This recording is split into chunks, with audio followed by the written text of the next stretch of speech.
Je suis ravi d'ouvrir ce webinaire qui s'intéresse à la transformation digitale dans le secteur BTP en général. Et je suis ravi aussi d'avoir autour de la table quelques intervenants de haut niveau sur le sujet. Donc, le premier, c'est Rachid Belkacem, c'est le DRH de Norvège. Je laisserai se présenter. C'est Ahmed Riyad, c'est l'expert international autour de la thématique et autour de BIM. On aura l'occasion et le plaisir d'écouter. Madame Aïcha, qui est architecte et qui va nous donner sa vision globale sur ce sujet au Maroc par rapport à l'expérience marocaine. Là, je vois Zohir, tu m'entends là? Oui, oui. Donc, vous avez commencé les présentations. J'allais donner la main à chaque panéliste de se présenter rapidement et je te redonne la main, Zohir, pour continuer la modération. D'accord? Donc, on va commencer par Rachid Belkacem. Oui, bonjour à tous. Bonjour à tous. Je pense qu'il y a un peu d'écho. Un écho, Zohir, je pense que l'écho vient de chez toi. Essayez maintenant, Rachid, les aléas du direct. Ouais, ça va. C'est ça. Ouais, je pense qu'il y a moins d'écho là. Ouais. Très bien, donc bonjour à tous. Alors, je suis Rachid Belkacem, je suis directeur des ressources humaines à Norvège. Je suis également ingénieur, chef de projet, notamment dans l'IT globalement. Je pilote aujourd'hui la transformation digitale BIM, l'innovation et la RSE à Norvège. Je suis ravi d'être parmi vous aujourd'hui. C'est Ahmed.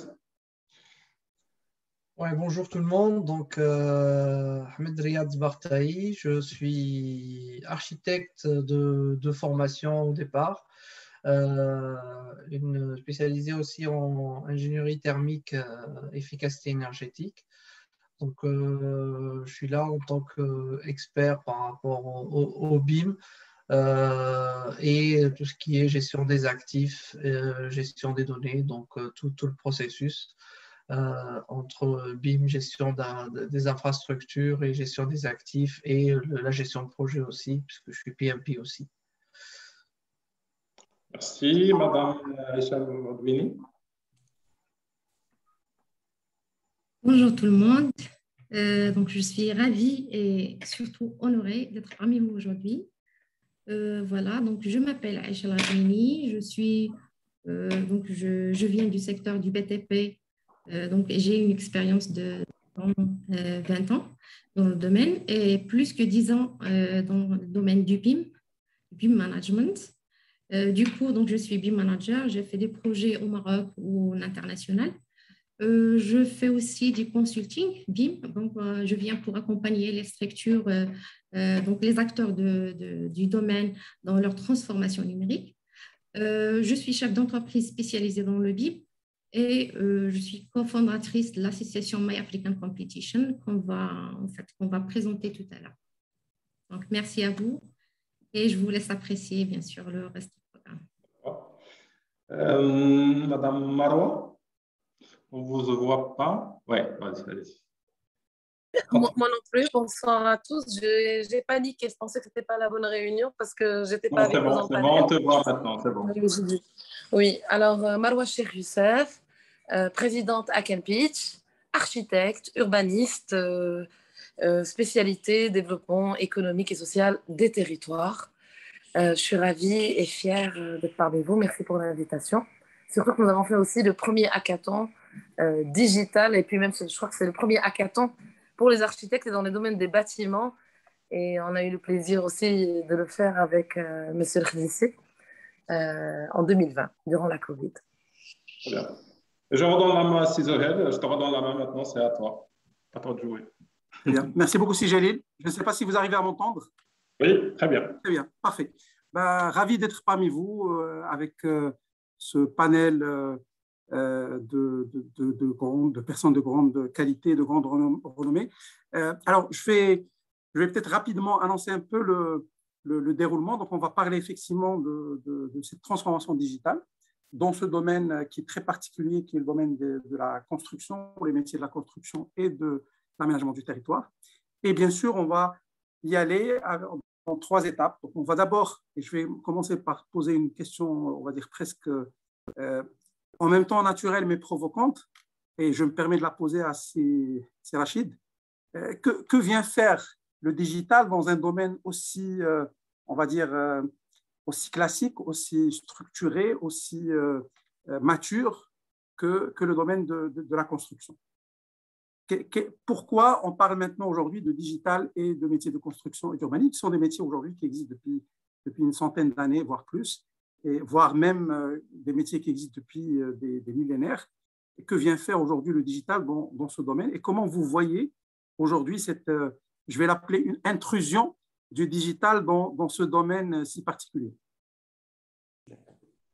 Merci, Zouhair. Effectivement, c'est de prime abord, et notre expert international en parlera mieux que moi, de prime abord, on n'est pas vraiment le métier le plus digital du monde. Néanmoins, vous conviendrez avec moi que finalement, la construction, ça existe depuis toujours. Ça ne date pas d'aujourd'hui. Et donc, le digital qui innove, l'acte de construire en soi, n'est pas du tout nouveau. Et la preuve, c'est que nous, en tant qu'Onovec, on existe, ça fait pratiquement plus de 60 ans. On existe depuis 1958. Donc, a priori, on a suffisamment d'expérience, d'expertise dans le domaine de la construction. Alors, juste globalement, enfin, dire quelques mots sur Onovec pour ceux qui ne la connaissent pas. Donc, nous, on est filiale de la Caisse de dépôt et de gestion. On est un acteur majeur de l'ingénierie au Maroc et en Afrique. On est présent dans plusieurs domaines d'activité, l'aménagement urbain, le bâtiment, l'énergie, l'eau, le développement durable, l'agriculture, les barrages, les infrastructures de transport et j'en passe. On a 2 filiales à l'international, au Gabon et en Mauritanie. Et effectivement, comme vous l'avez dit, on est dans le métier de la construction et nous avons une conviction par rapport à ça. C'est que pour nous, être à la pointe sur le plan technique et technologique et apporter des solutions innovantes permet d'assurer l'excellence et être compétitif. L'excellence dans l'ensemble de ce que nous réalisons. On est pionnier dans l'intégration du digital, justement, dans ces différents domaines d'activité. D'abord, dans les études de conception, on a développé pas mal d'outils de calcul de modélisation. On est parmi les premiers à intégrer tous les logiciels, finalement, de CAO à partir des débuts des années 90. On a ensuite développé une solution maison pour gérer toute la chaîne de la gestion des affaires, enfin toute la chaîne de valeur. C'est un ERP qu'on arrive aujourd'hui à vendre à quelques partenaires. On a mis en place un système de la gestion de la connaissance, je pense à partir du début des années 2000. Et enfin, on est également éditeur de logiciels dans le domaine de l'auscultation, de la maintenance des ouvrages, avec plusieurs références au niveau national et à l'international. On a pratiquement une centaine de barrages en France qui sont gérés par des solutions développées à Onovec et plus de 140 au Maroc et une cinquantaine en Afrique. Alors effectivement, la transformation digitale que nous vivons aujourd'hui, elle est un peu différente par rapport à ce qu'on a l'habitude de faire. Et là, on parle aujourd'hui de révolution industrielle. Ce n'est pas à toi, Zakaria, Zouhair, pardon, que je vais dire ça. Donc, on est en plein dedans. Et en effet, on est passé d'une phase où nous pensions des stratégies pour intégrer les nouvelles technologies et le numérique. Aujourd'hui, on est dans une ère où il faudrait avoir des stratégies dans un monde numérique. Et plus particulièrement dans le domaine de la construction, il y a des changements importants qui touchent toute la chaîne ou tout le cycle de vie du projet, de la conception à la réalisation et jusqu'à l'exploitation. Alors, comme vous le savez pratiquement tous, un projet de construction, ça concerne plusieurs intervenants, maître d'ouvrage délégué, maître d'œuvre, bien évidemment des architectes, des bureaux d'études, enfin une panoplie d'intervenants. Et dans les pratiques courantes, chaque intervenant finalement intègre les digitales uniquement dans ses process, dans ses propres manières de travailler. Et au mieux, il y a quelques acteurs qui mettent en place des règles pour échanger entre eux, notamment pour les plans. Aujourd'hui, les innovations récentes elles permettent à tout ce monde-là, à tous ces acteurs, de travailler ensemble de manière collaborative autour du même projet. Et ce, pour optimiser les coûts, maîtriser les délais et puis, bien évidemment, avoir une meilleure qualité. Je vais bien évidemment parler là du BIM, Building Information Modeling, et du CIM, enfin City Information Modeling, qui sont 2 concepts, 2 révolutions majeures qui concernent le secteur de la construction. Alors, je ne vais pas m'attarder sur les concepts. c'est Riyad est avec nous, c'est des thématiques qu'il maîtrise parfaitement. Moi, ce qui m'intéresse, c'est que je puisse partager avec vous beaucoup plus notre expérience et le chemin qu'on a parcouru. Alors, on a démarré la... Pardon, vas-y, Oui. c'est Rachid. Non, allez-y. On a démarré finalement la réflexion sur le BIM à partir des années 2010. Grâce à un process qui est chez nous mature, c'est un process de veille technique et technologique. Et on a commencé à assister à l'ensemble des manifestations internationales autour du BIM, les différents salons qui sont organisés, quelques formations. En 2016, on a pris une décision stratégique, une orientation stratégique majeure. C'est qu'on s'est dit, voilà, il faudrait se positionner sur le BIM, notamment dans le domaine du bâtiment. Donc, on a réalisé un diagnostic, on a fait des choix de plateformes technologiques autour, globalement pour nous, de plateformes qui sont assez connues, autour d'Autodesk et de Bentley. Et on a mis en place un plan de conduite de changement. Alors, ce plan-là, globalement, on retrouvait 3 axes majeurs. D'abord, élaborer un plan de formation triennale. Aujourd'hui, on a pratiquement 80% de nos collaborateurs qui sont formés sur une vingtaine de thématiques liées au BIM globalement. On a bien évidemment mis en place un autre axe majeur, c'est accompagner les équipes qui sont plus spécialisées pour répondre à leurs besoins et développer de la compétence. Et puis, dernièrement, on a formalisé l'ensemble des process BIM. On a mis en place des matrices de compétences, des fiches de poste. Aujourd'hui, nous avons ce genre de jargon. On ne parle plus d'ingénieurs, mais de BIM modeler, BIM manager, etc. C'est des concepts qui existent chez nous aujourd'hui. S'agissant des projets, alors notre première expérience a démarré avec le Grand Théâtre de Rabat. C'est Rachid, je peux me permettre juste de t'interrompre. On va y revenir un peu plus à l'aspect pratique, mais je voulais juste encore, bien sûr, avoir parce que je pense que vous représentez l'industrie, donc vous donnez un peu le modèle et on va dire le chemin à suivre. Vous avez été novateur dans ce domaine. Maintenant, j'aimerais bien rapidement faire le tour de table pour avoir les différents avis. Bien sûr, on a avec nous plusieurs points de vue, celui de l'expert international que représente Ahmed, celui du milieu associatif et du milieu, on va dire, qui est académique. Et on a celui aussi qui représente un peu la start-up, l'entrepreneuriat et donc l'innovation dans le domaine. Donc, je vais rapidement, et je reviendrai vers toi, Rachid, je vais rapidement donc demander peut-être l'avis de Aïcha, comme ça on alterne entre différents avis. Donc, de votre point de vue en tant qu'acteur associatif et académique, pourquoi le digital dans le domaine de la construction? Qu'est-ce que ça apporte? Qu'est-ce que ça peut permettre on va dire, d'apporter à ce métier ancien et mature qui est le métier de la construction et de l'aménagement des territoires? D'accord, donc merci pour la question. Donc, je commence d'abord par en fait les contraintes du secteur de la construction. Donc, aujourd'hui, bâtir, c'est un processus qui est complexe. On a des délais qui sont de plus en plus courts, des budgets restreints, des exigences en termes de qualité accrue, des défis majeurs pour le futur, que ce soit pour les constructions et que ce soit pour la rénovation. Aussi, donc, un point très, très important, donc, on a des exigences en fait en termes d'acoustique, tout ce qui est énergétique et notamment, bien sûr, environnemental. Actuellement, par exemple, on parle de la RE 2020, voilà. Donc, la question qui se pose, donc, comment aider les professionnels du secteur à faire face à tout ce changement et comment améliorer en fait leur quotidien et leur vécu en fait dans un projet. Donc, de notre point de vue, donc la solution c'est en fait pour pouvoir répondre à la technicité qui est de plus en plus croissante, au processus de construction qui est en fait de fragmenter plutôt le processus de construction. En fait, tout cela, donc c'est un sol donc pour favoriser plutôt la communication. En fait, dans un tel contexte, les technologies numériques constituent, les technologies généralement, notamment les technologies TIC, constituent un outil incontournable pour les professionnels du secteur. Parce qu'il offre en fait différentes possibilités pour communiquer efficacement entre l'ensemble des acteurs de la construction. Actuellement, le contexte marocain, il est ce qu'il est. Il a vu toutes ces contraintes. Donc, il va falloir chercher la solution en fait qui est le BIM ou le digital. Ça veut dire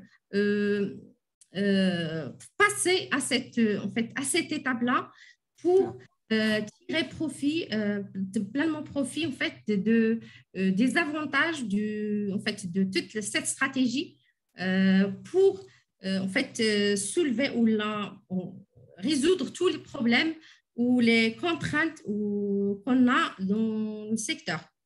Très bien.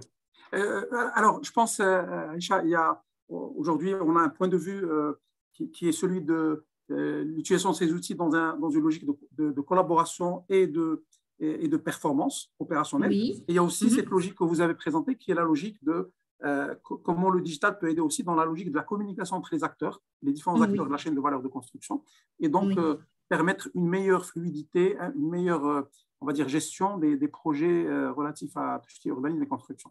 Je ne sais pas si ça résume le point de vue. On va revenir bien sûr au contexte du Maroc, qui est peut-être un contexte particulier, donc il faudra peut-être qu'on analyse un peu plus dans les détails. Maintenant, si tu me permets, et encore une fois, on reviendra après, je vais poser la même question, maintenant d'un point de vue, alors avant de passer au point de vue international, d'un point de vue innovation et start-up, pourquoi le digital aujourd'hui? Est-ce qu'on a commencé à avoir des start-up dans le domaine de la construction qui utilisent le digital et avec quelle aujourd'hui réussite? Donc, je me permets de poser la question à Marwa sur ce sujet. Donc, vous accompagnez des startups. Quel serait aujourd'hui l'état d'avancement, on va dire, de la digitalisation dans le domaine des startups, notamment relatif à tout ce qui est architecture et construction?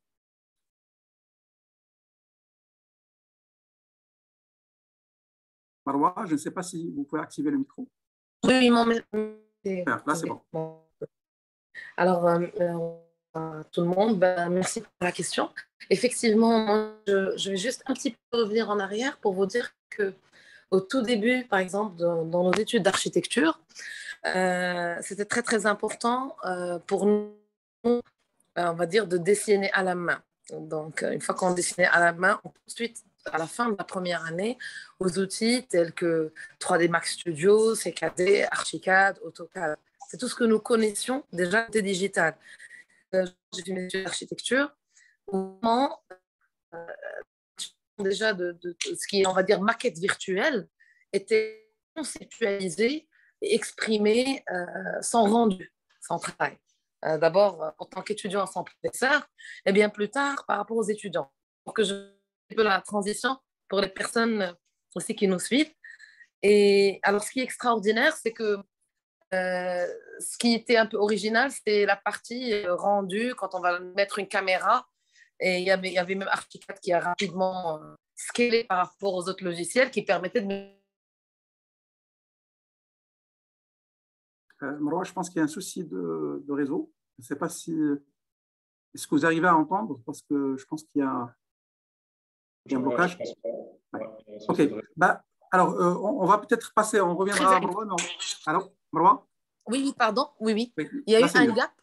Voilà, il y a eu un gap. À quel moment? C'était effectivement entre 2010, on va dire à peu près, et 2008, etc. Puis comme si les architectes, très sincèrement, étaient un petit peu largués par cette avancée, ces nouvelles technologies, etc. Donc effectivement, ça c'est une autre histoire, comment j'ai atterri dans ce domaine, mais je suis architecte effectivement, et dans le domaine des nouvelles technologies et dans le domaine effectivement des startups. Nous avons essayé aussi d'encourager certains dispositifs en faisant aussi des hackathons, donc des programmes d'innovation, des espèces de marathons pour pouvoir foisonner, réfléchir, insuffler ce domaine pour pouvoir vraiment avancer. Bon, alors le BIM, ce qui est génial avec le BIM et pourquoi justement il faut travailler avec, et je ne parle pas que de ça, c'est que grâce à ça, on a des maisons intelligentes. Donc ces maquettes virtuelles peuvent détecter des fuites. Imaginez, vous avez un grand complexe hôtelier, vous n'allez pas venir chercher le plan de recollement. Le plan de recollement, par exemple, quand vous finissez un bâtiment, l'architecte doit vous donner, pour n'importe quelle construction, un plan de recollement. C'est-à-dire, il faut qu'on sache ce tuyau, il va où, l'électricité va où, etc. On peut le donner, un bon architecte le donne. Mais imaginez la maison qui s'est vendue, il y a eu une fois quelque chose qui a été changé. Alors, si vous mettez des lunettes connectées avec la technologie donc, du BIM, si le bâtiment est modélisé et que je mets justement ces fameuses lunettes, eh bien, je vais tout simplement voir tout de suite la fuite, elle est où, le fameux tuyau, il est où. Donc, c'est très, très important. Sans parler de la gestion des matériaux dans un chantier.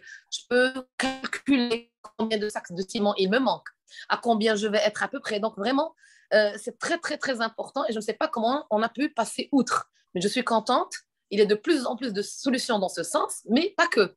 Les métiers de l'architecture et du bâtiment sont en train vraiment, et d'ailleurs grâce au hackathon, et on est fiers, on l'a fait ensemble, d'ailleurs si vous étiez avec nous, et c'était lors des architectes, et on avait, vous vous en souvenez, il n'y a pas longtemps, oui, c'est ça. Pardon, excusez-moi, c'est un appel qui a coupé, voilà, je l'ai coupé. Donc au fait, ce qui est extraordinaire, c'est qu'on avait des architectes de 70 ans, des architectes de 25 ans, des architectes de 30 ans, et ils avaient tous des solutions mais incroyables, et des architectes alors, depuis Hawaï, depuis la Belgique, de notre royaume, depuis l'Algérie, depuis des quatre coins de la planète, je ne dirais pas autant, mais il y en avait au moins sept nationalités.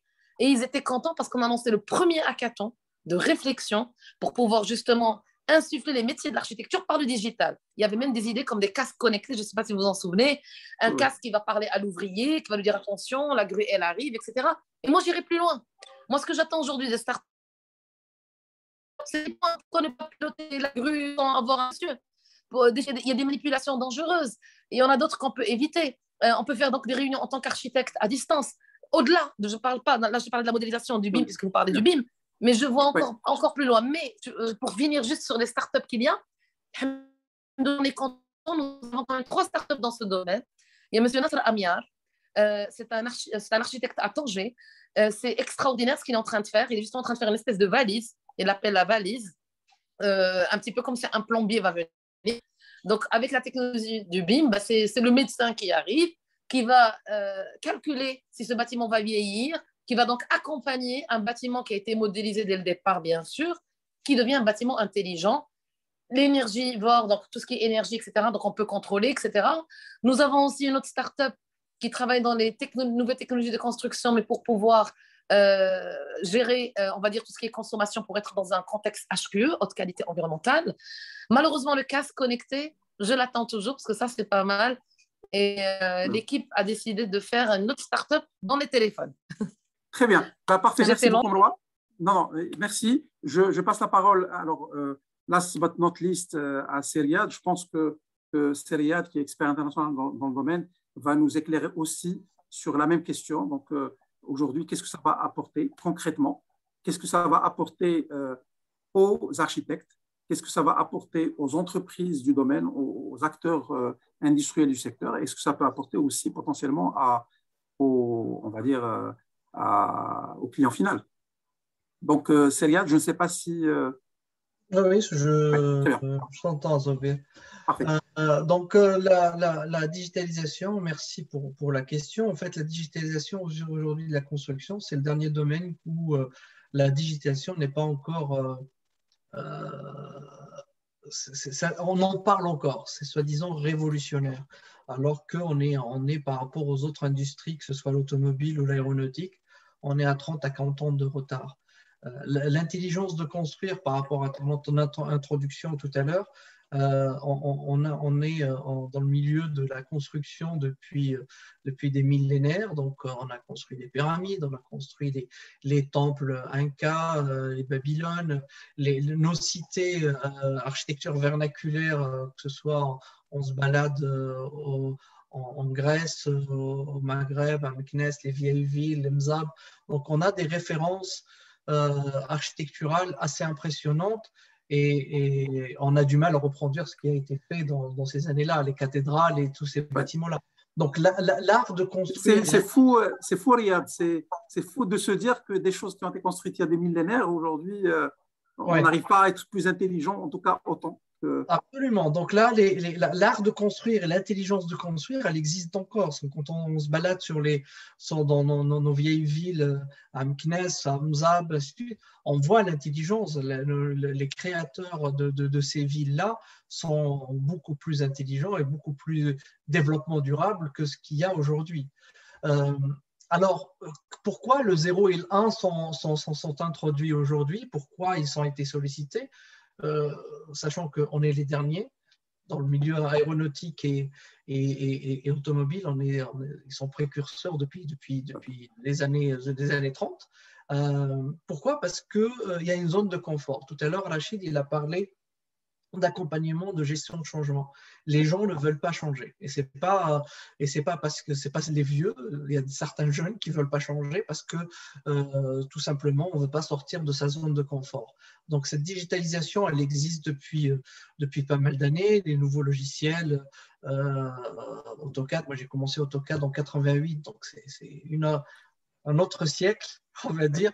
Donc, on a commencé la digitalisation, AutoCAD, comme disait tout à l'heure mademoiselle, Archicad, moi j'ai commencé en 95, 3D Max aussi.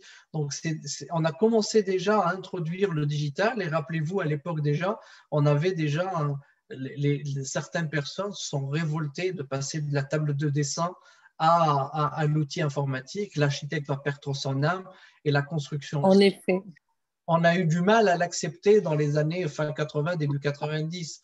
Donc, tout le monde ne l'acceptait pas. Et aujourd'hui, c'est la même chose. C'est-à-dire que la transition entre le CAD où on commençait à s'installer, ça y est, depuis début 90 jusqu'à les années 2000, les gens commençaient à s'installer, on a nos habitudes.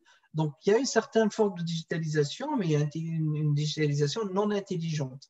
Donc, le transfert vers le BIM aujourd'hui a commencé à introduire une certaine forme d'intelligence de travail collaboratif.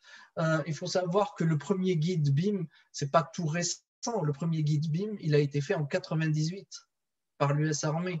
Donc, imagine qu'on fait les conférences, on fait les formations aujourd'hui en disant que c'est quelque chose de nouveau, alors que ça existe depuis les années fin 90, début 2000. Quand on a commencé, personnellement, quand j'ai commencé en 2005-2006 à parler du BIM, en France, les gens, il y avait toujours ce bim bam boum, c'est pour donner une zone humoristique un petit peu, en se disant, en se foutant de notre gueule, en disant que ça ne marchera pas, c'est une chose qui va être éphémère, qui va disparaître au bout de quelques temps, et c'est parce que c'est un changement de paradigme. C'est un changement de paradigme, c'est un changement de façon de penser, c'est une façon de comment gérer les équipes entre elles, et ils l'ont dit mes collègues juste avant, avec la complexité, les nouvelles réglementations, les nouvelles exigences qu'on peut imposer, on ne peut que travailler dans ce sens-là, avec cette mise en place de travail collaboratif, de mise en place de digitalisation qui va nous permettre de travailler mieux ensemble. Donc, avant, oui, on avait l'art de construire, mais ça prenait des centaines d'années pour construire un bâtiment, 50 ans pour construire une cathédrale ou construire un patrimoine important. Aujourd'hui, il y a eu l'éveil après la crise de 2007, où il fallait aller dans ce sens-là. Peut-être que les Américains ont commencé un peu plus tôt, mais le gros boom par rapport à cette digitalisation-là a commencé avec les Anglais, on va dire, voilà, on va exiger le BIM, en sachant que ce n'est pas les premiers, on va réduire le coût de la construction. Donc ça, le but de la digitalisation, c'était de réduire le coût après la crise de 2000, l'extrémisme 2007. Et c'est comme ça qu'ils ont eu cette initiative de lancer des projets pilotes à travers l'Angleterre. J'ai participé en 2008 dans les tout premiers projets BIM. On connaissait tout en théorie en 2008, mais rien en la pratique. Donc, on a fait plein de bêtises, bien sûr, mais on a sorti le premier guide de 2010-2012. Il y a mon nom qui figure dans le premier guide. On a lancé comment travailler en BIM ensemble, comment instaurer ce BIM-là. Et après, ça c'est l'effet boule de neige parce que c'était un succès, les préparations des Jeux Olympiques à Londres. Et après, ça s'est un petit peu développé à travers le monde, en Norvège, à Singapour, en Australie. Donc, cette digitalisation permet d'un autre côté de mieux travailler ensemble avec l'ère du temps, les technologies ont eu du mal à s'adapter au départ et après, à partir de 2010, le train s'est lancé. Mais la partie la plus importante de cette digitalisation-là, même si on est focus sur la transformation digitale, mais c'est aussi une transformation de métier, il l'a dit Rachid, une transformation de mentalité de travail. Et c'est là où, par rapport à ta réflexion de départ, c'est que les gens ont du mal à changer. Les gens ont du mal à s'adapter à cette technologie, non pas parce qu'ils n'aiment pas la technologie, parce qu'ils ne veulent pas changer, ils ne veulent pas sortir de cette zone de confort-là. Donc, la digitalisation, elle est indispensable par rapport à cette migration pour un mieux. Après, il y a toujours débat, ce qu'on aime, ce qu'on n'aime pas, avec ou contre le numérique, mais c'est pour un mieux, on gère mieux, on travaille mieux. Et vous entendez avec les différents intervenants, on parle beaucoup gérer mieux, coordonner mieux. Donc, il y a l'option de gestion qui est très importante, de stratégie, de mise en place de processus avant de s'embarquer sur la technologie. Donc voilà, grosso modo, par rapport à ta question, c'est se focaliser. La digitalisation aujourd'hui, elle est indispensable pour gagner du temps, pour gagner de l'argent. Et le premier bénéficiaire, donc là, la productivité, elle est meilleure. Donc, on l'a vu sur certains exemples. Donc, dans le milieu on est technicien professionnel de la construction. Mais pour le client, c'est encore mieux. C'est-à-dire qu'on parle de twin digital aujourd'hui, les maquettes numériques, les jumeaux numériques, c'est déjà imposé obligatoire à Singapour, c'est obligé en Angleterre, c'est obligé aux États-Unis sur certains projets où on donne ce qui est la problématique aujourd'hui, c'est ce qu'on appelle le asset management, la gestion des actifs. C'est la conception, c'est quoi, entre 2 et 5 ans? On finit le bâtiment, mais c'est la vie du bâtiment à 50, 100 ans, c'est ça, il faudrait l'entretenir. Et là, on s'est rendu compte dans la fin des années 2000 où on était entre 2010 et 2011, on s'est rendu compte il faudrait entretenir notre patrimoine. Donc, et c'est là la problématique, c'est-à-dire comment alors, il faut remettre les plans à jour, avoir des plans qui existent depuis des millénaires, digitaliser ces éléments-là, parce qu'il faut mettre à jour ces éléments-là, et ça prend du temps et ça prend de l'argent. Donc, la digitalisation nous permet d'économiser, d'aller vers l'avant, et justement, quand tu vends un bien ou quand tu gères un bien, tu le vends ou tu le donnes avec une maquette virtuelle dotée d'informations qui est à jour par rapport à toutes les rénovations qu'on a faites. Donc, c'est un gain énorme pour les propriétaires. Un carnet de santé du bâtiment. Absolument. C'est ça. En fait, effectivement, ça ressemble beaucoup au domaine de la santé. Mais maintenant, pour résumer un peu ce qui a été dit, je pense que Salyad, il a parlé de productivité. Donc, il y a un élément de productivité majeur.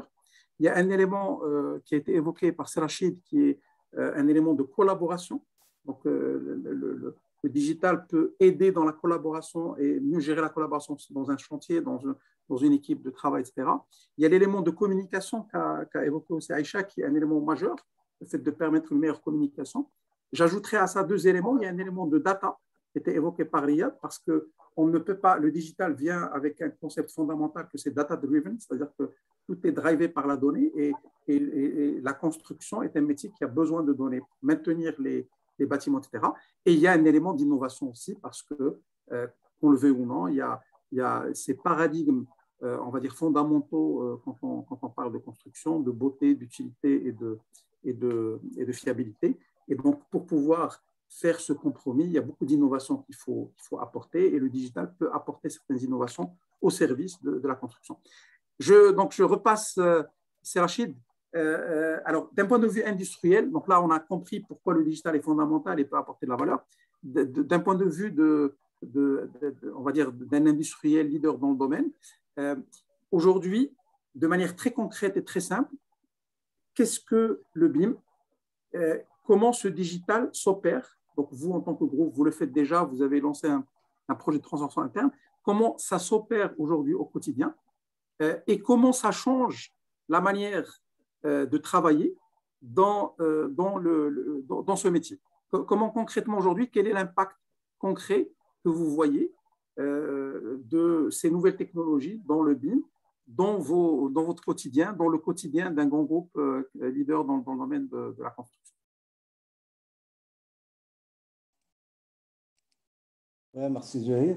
Alors, la meilleure façon en fait d'illustrer, je dirais, la manière avec laquelle on arrive à mettre en œuvre ces nouvelles manières de faire dans nos projets, c'est de vous parler un peu de ces cas de projet. Alors, il y en a un particulièrement que je pense que tout le monde connaît, c'est le Grand Théâtre de Rabat. Et pour nous, c'était la première occasion pour participer à un projet BIM. Alors, pour être tout à fait honnête, nos équipes n'étaient pas totalement au point, on n'avait pas toute l'expertise qu'il fallait à l'époque. Et c'était pour nous, en fait, on était une forme de, je dirais, de précurseur, parce qu'on était à côté de grandes structures internationales qui avaient énormément d'expérience. C'était des Anglais, pour parler un peu de l'exemple qu'a donné Riyad tout à l'heure, ils étaient très avancés sur le BIM. Et donc, pour nous, on n'a géré qu'une partie d'électricité et de fluide. Alors, nos équipes étaient à cheval entre nos pratiques standards et puis des pratiques BIM. Donc, on était amené à repenser nos process, à intégrer finalement cette nouvelle démarche dans nos manières de faire.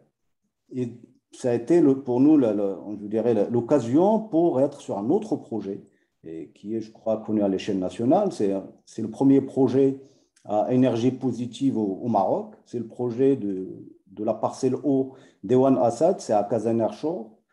C'est une filiale aussi de CDG. Et ce projet-là a été l'occasion de faire d'abord plusieurs innovations dans les matériaux de construction, pardon, et puis c'était un projet totalement BIM.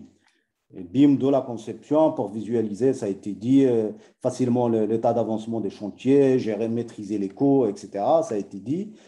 Pour nous, ce qui était important, au-delà de rayer sur ces projets, c'est permettre, comme vous l'avez dit, Zoher, sur la partie data, pour mettre, en fait, d'avoir une base de données qui permettra une exploitation efficiente du projet et puis qui facilitera la gestion d'actifs, ce qu'aimerait dire Riyad, et puis également de la facility management.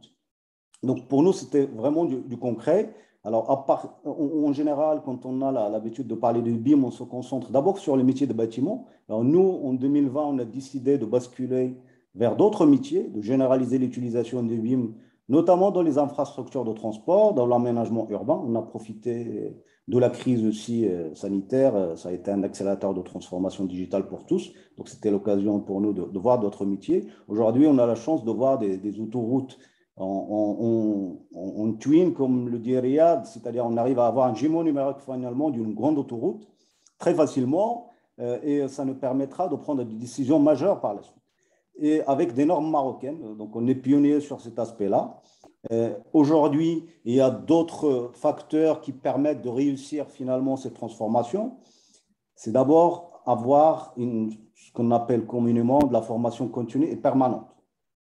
Elle ne se fait pas de former des équipes. Il faudrait s'assurer qu'ils ont toujours, je dirais, le meilleur standard avec les meilleurs intervenants possibles. Au Maroc, on démarre sur cette transformation.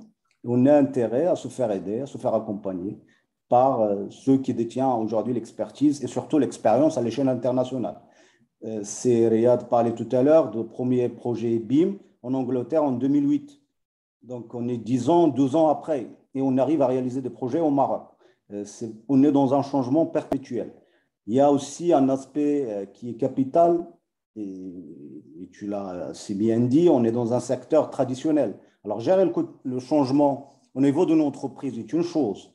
Gérer de la conduite de changement dans un métier, c'est autre chose. Il y a plusieurs acteurs. Vous avez des architectes, des entreprises, des maîtres d'œuvre, des maîtres d'ouvrage, etc. Il y a une panoplie d'intervenants et finalement, ils ont leurs habitudes. Et vous direz tout simplement pourquoi je vais changer mes manières de faire.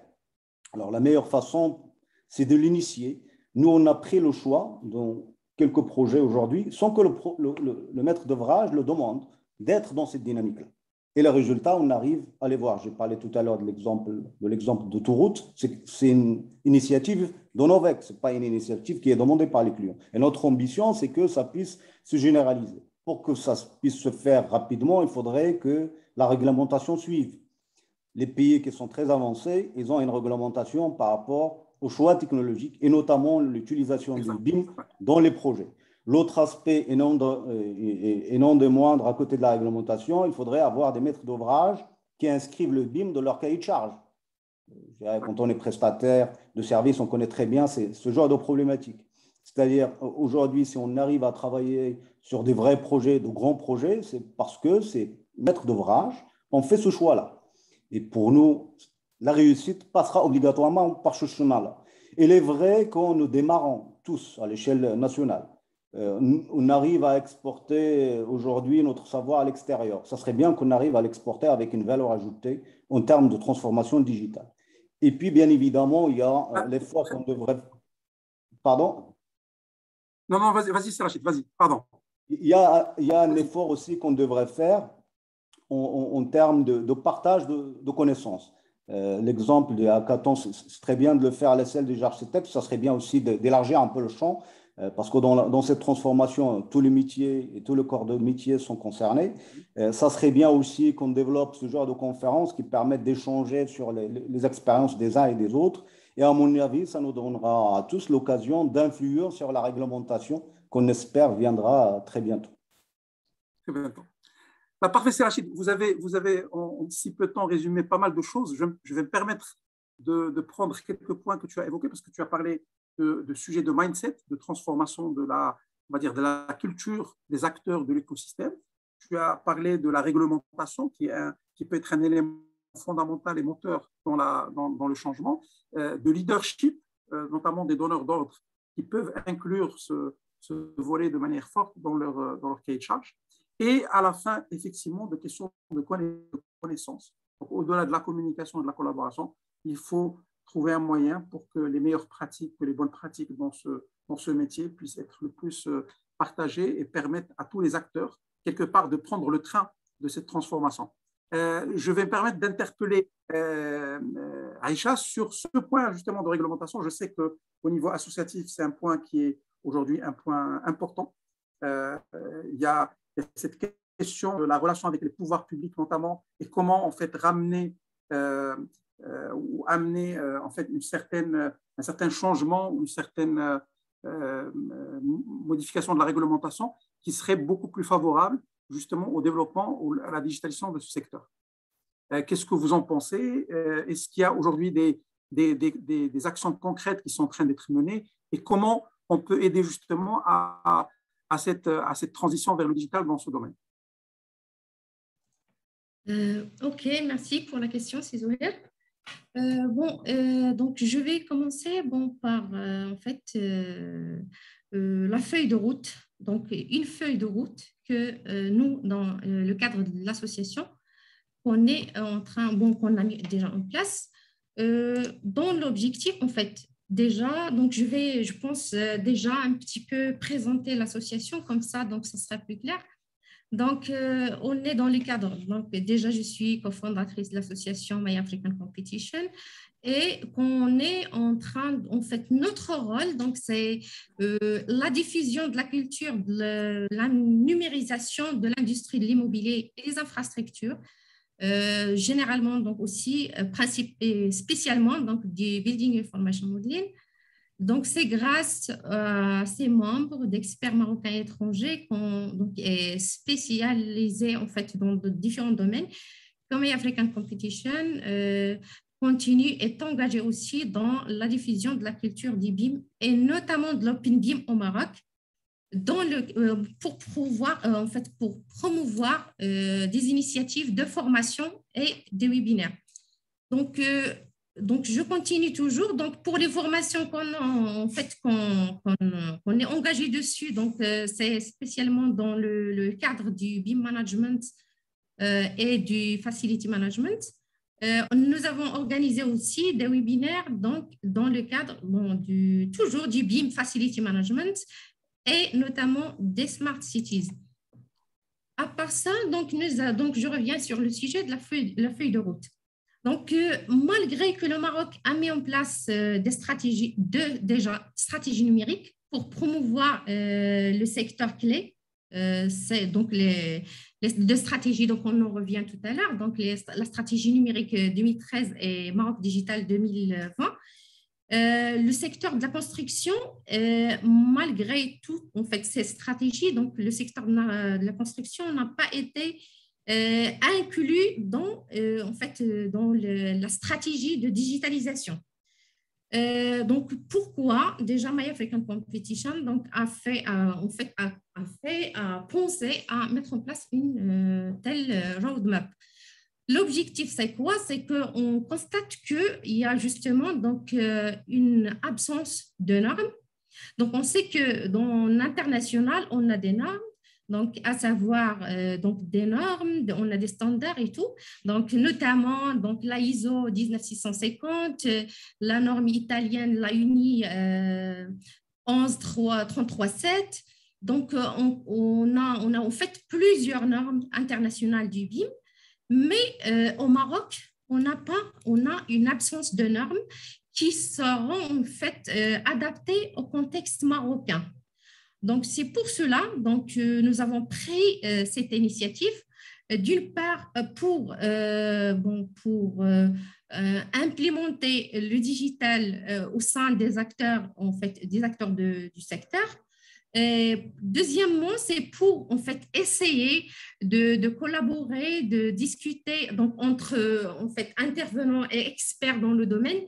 Des fois même, ces experts sont de l'international, notamment donc l'organisme Building Smart. D'accord. Donc cet objectif-là, donc c'est pour nous soutenir, pour élaborer des normes qui sont adaptées au contexte marocain. Donc, les normes dans le domaine de la construction, on les connaît, on les maîtrise, on est habitué à les respecter, mais il y a toujours cette absence-là. Donc, c'est cette absence-là qu'on a constatée et on a commencé à travailler dessus. Voilà, donc j'espère que j'ai… Non, très bien. Très bien. Je pense qu'effectivement, la question que vous avez évoquée, elle est fondamentale. Donc, il y a effectivement tout le volet formation, ça rejoint un peu ce que disait Rachid sur l'accompagnement, etc. Et donc, ce que vous faites au niveau de l'association est très intéressant. Et il y a en fait le volet normes. Et je pense que là, il y a un vrai travail qui est à faire entre tous les acteurs. Je pense, je parle sous votre contrôle. Moi, je ne suis pas un expert du domaine, mais je pense qu'il y a un vrai travail où il faut réunir l'ensemble des acteurs des métiers de la construction et de l'aménagement du territoire pour justement, d'une certaine manière, commencer à mettre en place des normes qui serait favorable justement à cette digitalisation. Alors, je vais passer à Marwa pour, dans tout ça, quel est le rôle du client? On sait que la digitalisation doit être d'une certaine manière customer-centric, centrée sur le client. Et aujourd'hui, comment faire en sorte que toute cette digitalisation qui est en train de s'opérer puisse d'une certaine manière être en faveur du client. Bon, bien sûr, c'est par défaut en faveur. Si les bâtiments sont mieux entretenus, sont mieux construits, etc., ça va certainement bénéficier. Mais quid de cette relation avec le client, quid de comment, on va dire, faire en sorte d'impliquer le consommateur ou le client final dans le processus et dans cette digitalisation qui s'opère au niveau de ces métiers.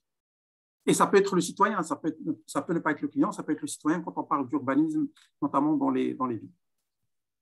Mille merci vivement pour cette question. Mais juste avant, en 2 secondes, je voulais répondre aussi à M. Belkacemi. Je vous remercie à tous, vraiment c'est très enrichissant, quel bel échange. M. Belkacemi, vous avez parlé du hackathon, effectivement c'est un levier, c'est un moteur pour trouver des solutions. Et croyez-moi, le sujet, ce n'était pas que les architectes. Architectes 4.0 et métier du bâtiment.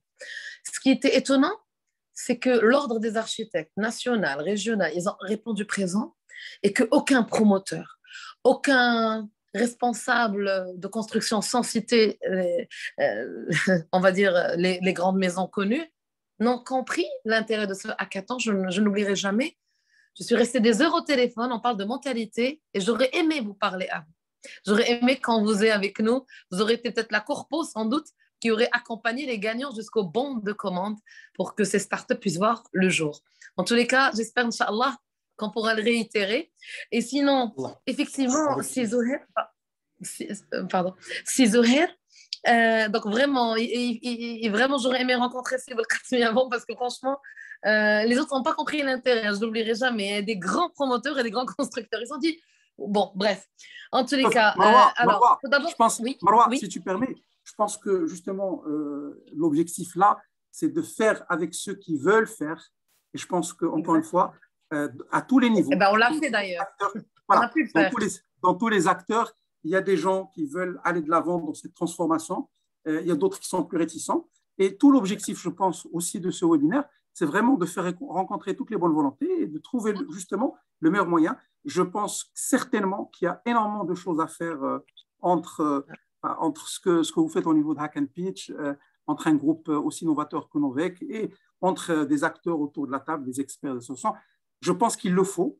On est à un moment de notre pays, du développement de notre pays, où je suis désolé, mais c'est un sujet qui me tient à cœur, où on a besoin de se mettre la main dans la main.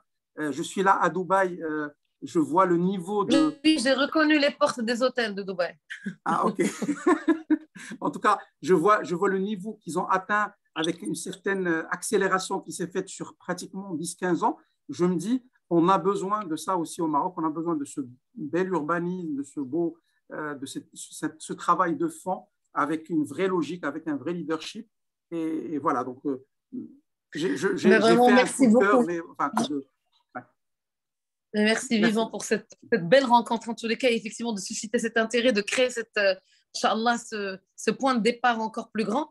Alors, au fait, je vais répondre maintenant à tes questions. Il faudrait, à mon humble avis, tout d'abord, éduquer les mentalités.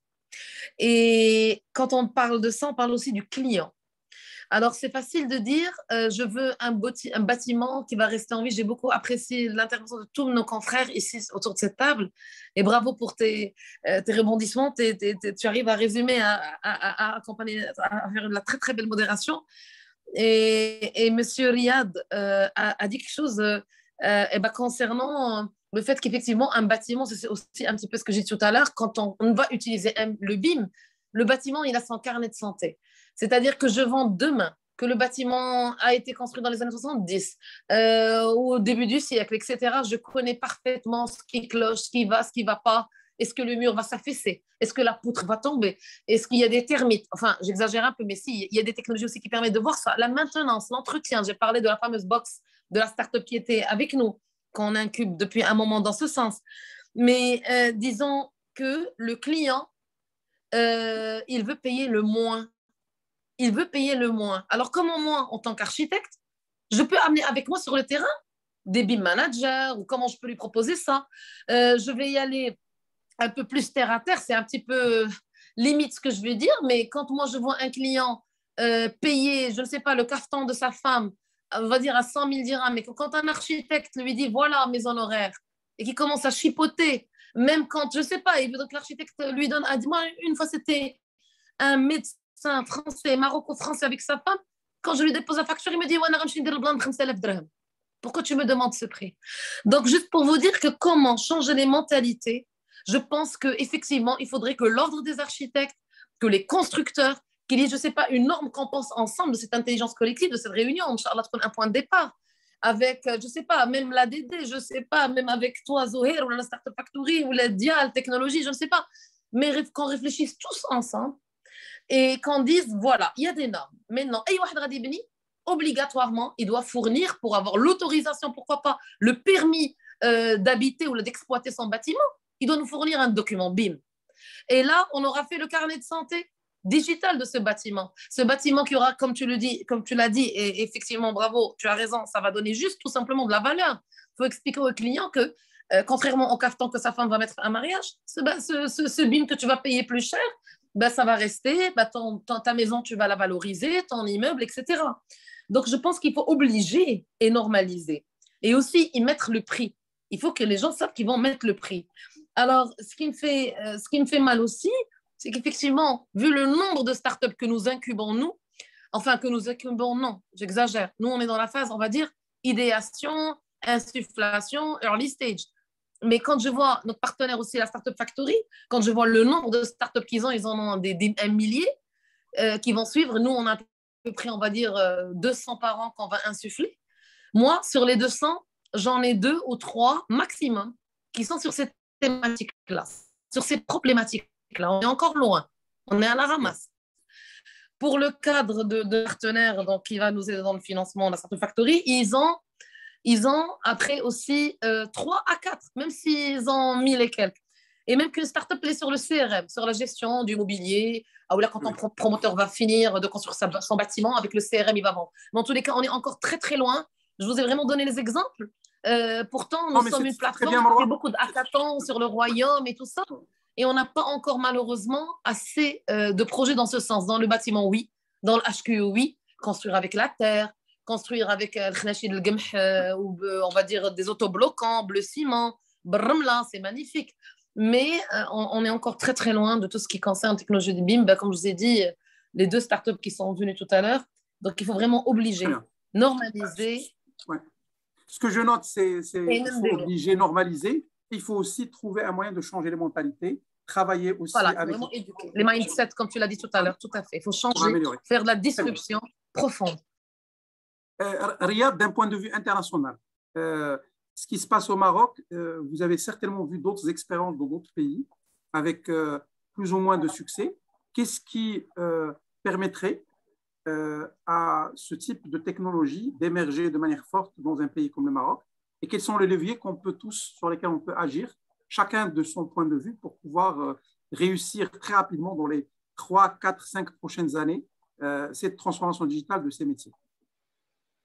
En fait, ce qui a été dit, c'est par rapport, donc j'entends les uns et les autres par rapport à un certain retard ou par rapport à une certaine pas encore prise de conscience par rapport à certains acteurs comme les clients ou autres.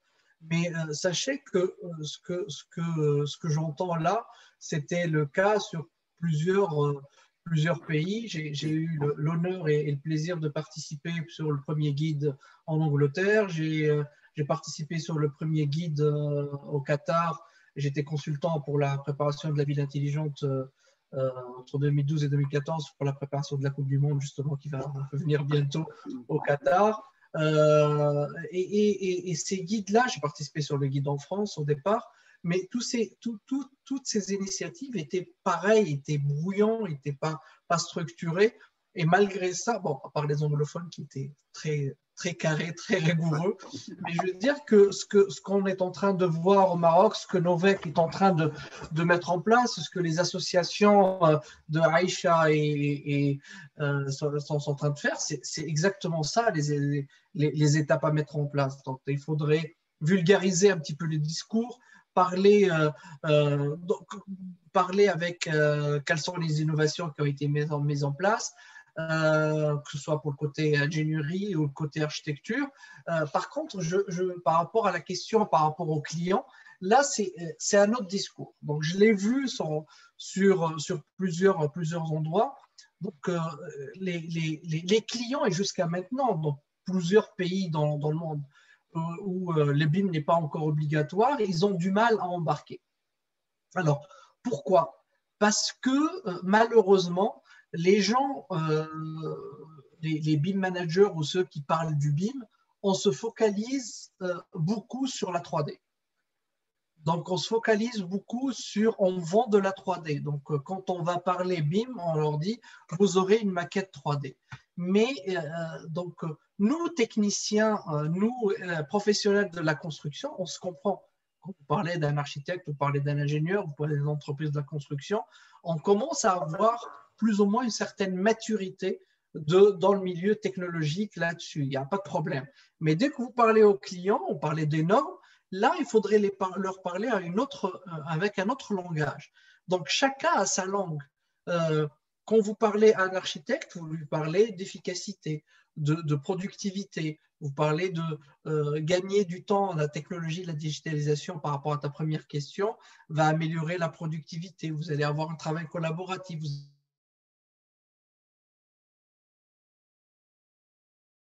Seriad, je ne sais pas si ça a coupé. Je pense qu'on n'arrive plus à t'entendre.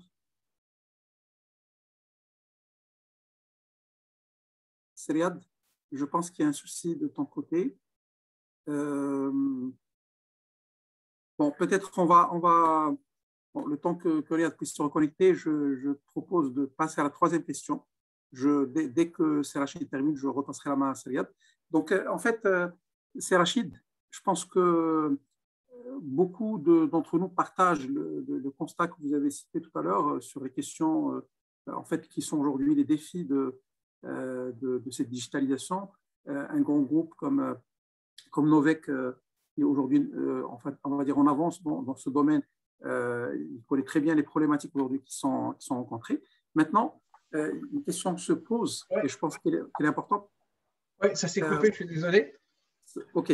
Ben, si tu peux continuer, comme ça on termine cette question et on passe à Rachid. Il est différent, c'est-à-dire aujourd'hui, il y a les métiers de la construction, mais le donneur d'ordre, il faut lui parler. Il y a quand je fais mes cours ou mes conférences, je leur dis, il y a le côté, je pourrais faire.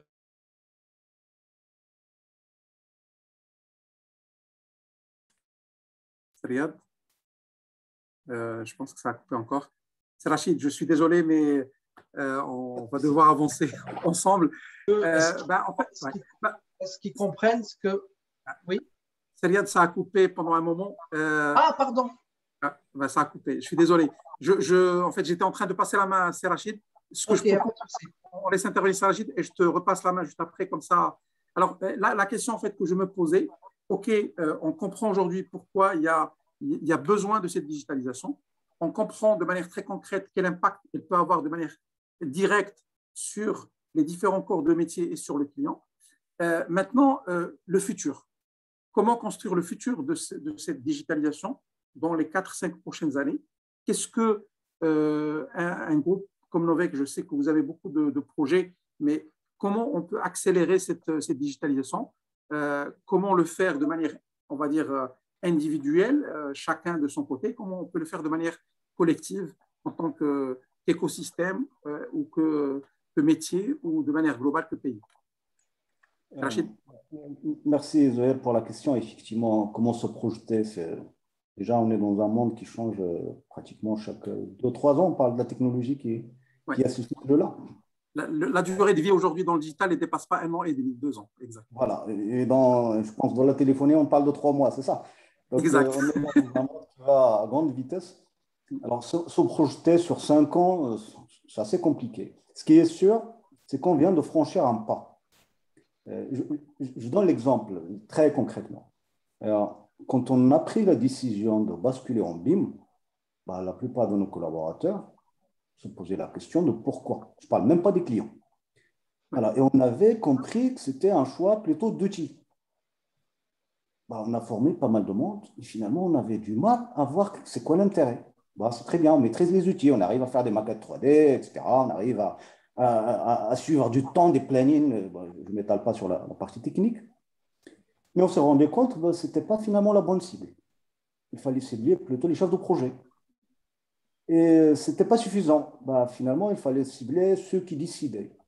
Donc, on a appris de nos erreurs. Aujourd'hui, nous, ce qu'on a en tête, c'est beaucoup plus cibler les grands projets.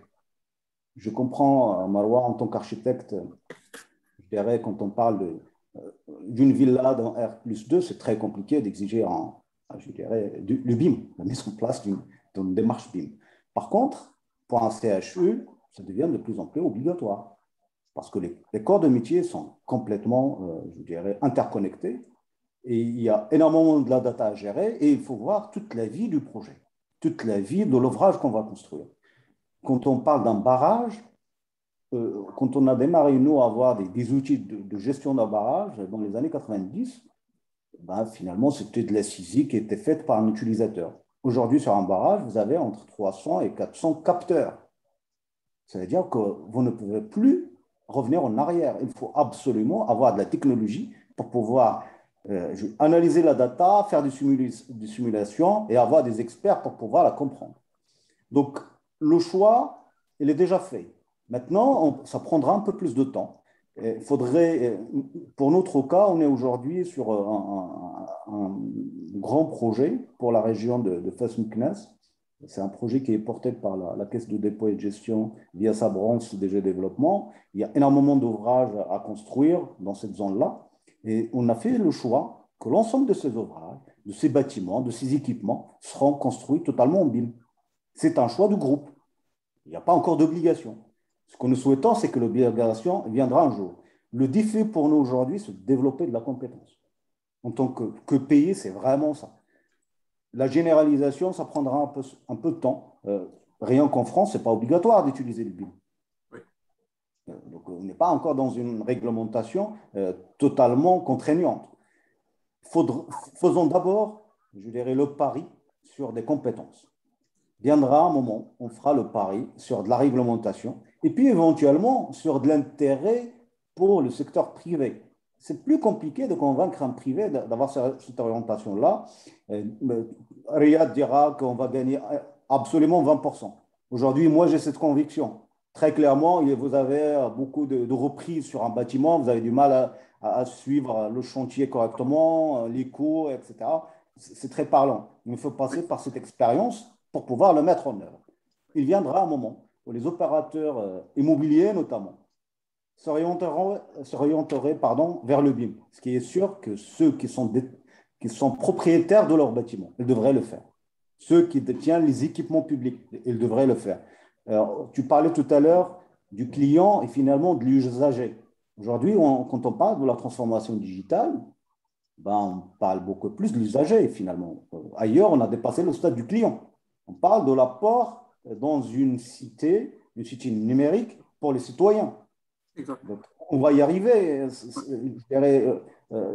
J'adore l'expression à quelqu'un qui était un mentor pour moi. On n'est pas obligé de passer avant d'aller le LCD ou le LED, etc.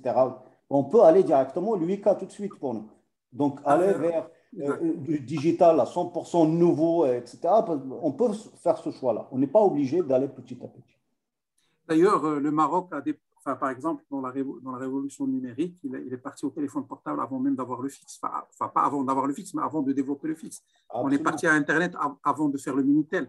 Donc, c'est vrai que, et je pense que c'est très inspirant ce que vous dites, c'est Rachid, il y a deux choses, en fait, deux leviers. Il faut y aller pas à pas, mais il y a deux leviers fondamentaux immédiats qui sont ceux de la compétence et du mindset. Il faut les travailler. Je pense que c'est un vrai enjeu au départ. Il faut que les gens comprennent pourquoi cette digitalisation, pourquoi cette transformation portée par le digital. Et il faut qu'ils adoptent les mindsets du digital et qu'ils aient les compétences pour pouvoir conduire des projets basés justement sur des technologies comme le BIM. Donc, je pense que c'est des enjeux aujourd'hui immédiats sur lesquels tout le monde, d'une certaine manière, je pense, est amené à travailler. Et il faut qu'on donne le chemin. Donc, bravo pour ce que vous faites. Je trouve que le fait de s'imposer sans que la loi impose, très rare au Maroc, il faut le souligner. Et c'est important qu'on ait des leaders. C'est ces leaders qui portent d'une certaine manière le drapeau et qui permettent, chacun dans son métier, hein, on en a dans la banque aujourd'hui des leaders qui aujourd'hui accélèrent la transformation. On a dans l'industrie avec OCP des gens qui portent justement cette transformation. C'est important qu'on ait des leaders de l'industrie qui portent ce changement et qui inculquent d'une certaine manière ces modifications ou ces changements de mindset qui doivent être opérés. En tout cas, je pense que c'est un sujet qui est important. Je vais peut-être poser la même question, si vous permettez. Je reviens à Riyad pour compléter son propos et en même temps, je lui pose la même question. Certainement, il va répondre à la question la remarque que tu lui as posée. Donc, je passe la question. Tu peux répéter, c'est quoi la question? La question, c'est dans le futur. Comment on peut envisager quelles seraient les priorités dans les 3-4 prochaines années pour réussir cette transformation dans ces métiers? Ah oui, d'accord. Je continue juste un truc et ça va dans le même sens. Ça va dans le même sens. C'est-à-dire que par rapport à la gestion du client, il faudrait adapter son discours par rapport à ce que lui qu'on a en face. Donc, apporter un projet de construction d'un immeuble architectural, on n'aborde pas le client de la même manière comme tu abordes quelqu'un qui va faire un musée, comme comme un client.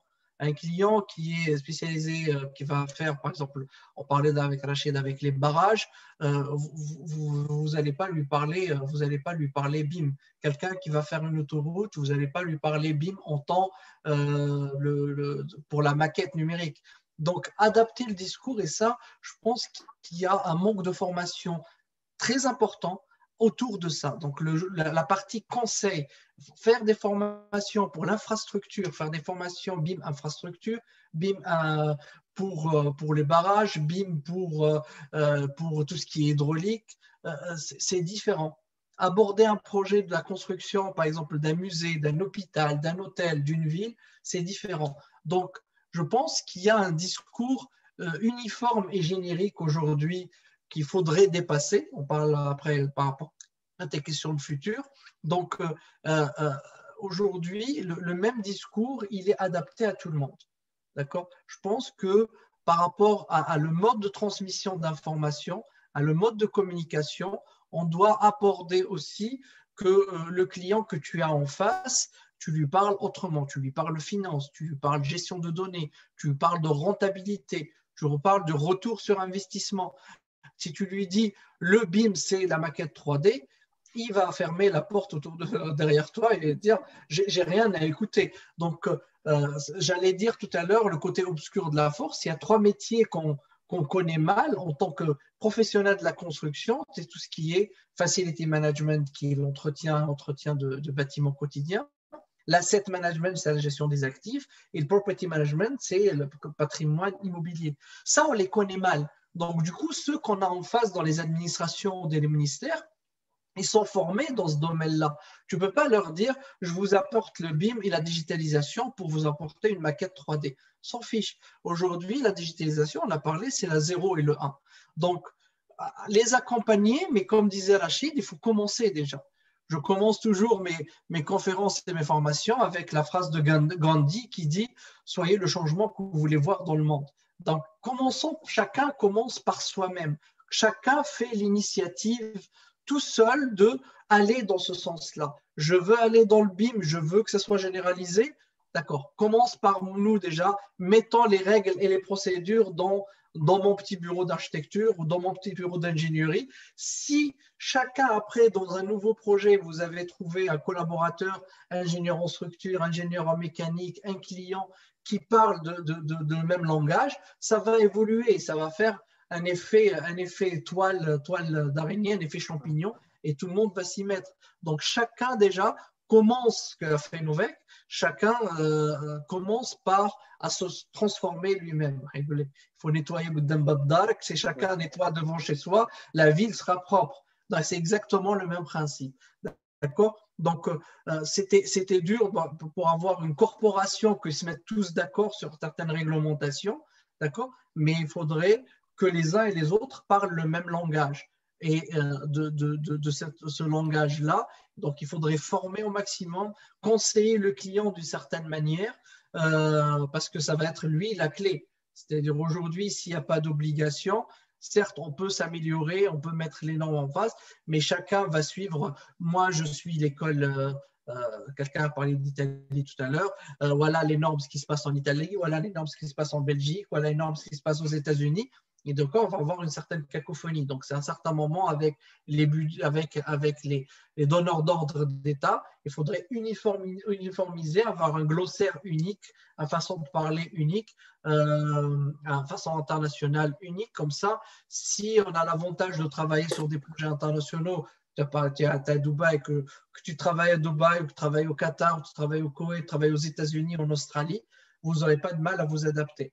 Donc, déjà, dans le futur, aller étape par étape, déjà se transformer soi-même, je dis par rapport aux résistances de changement, adopter tout ce qui est gestion de projet, parce que là, la partie la plus importante de ce BIM-là, transformation digitale, c'est de savoir comment mener une stratégie de changement, de paradigme au sein d'une entreprise, changer les processus, ce que l'a fait Novec, pour améliorer.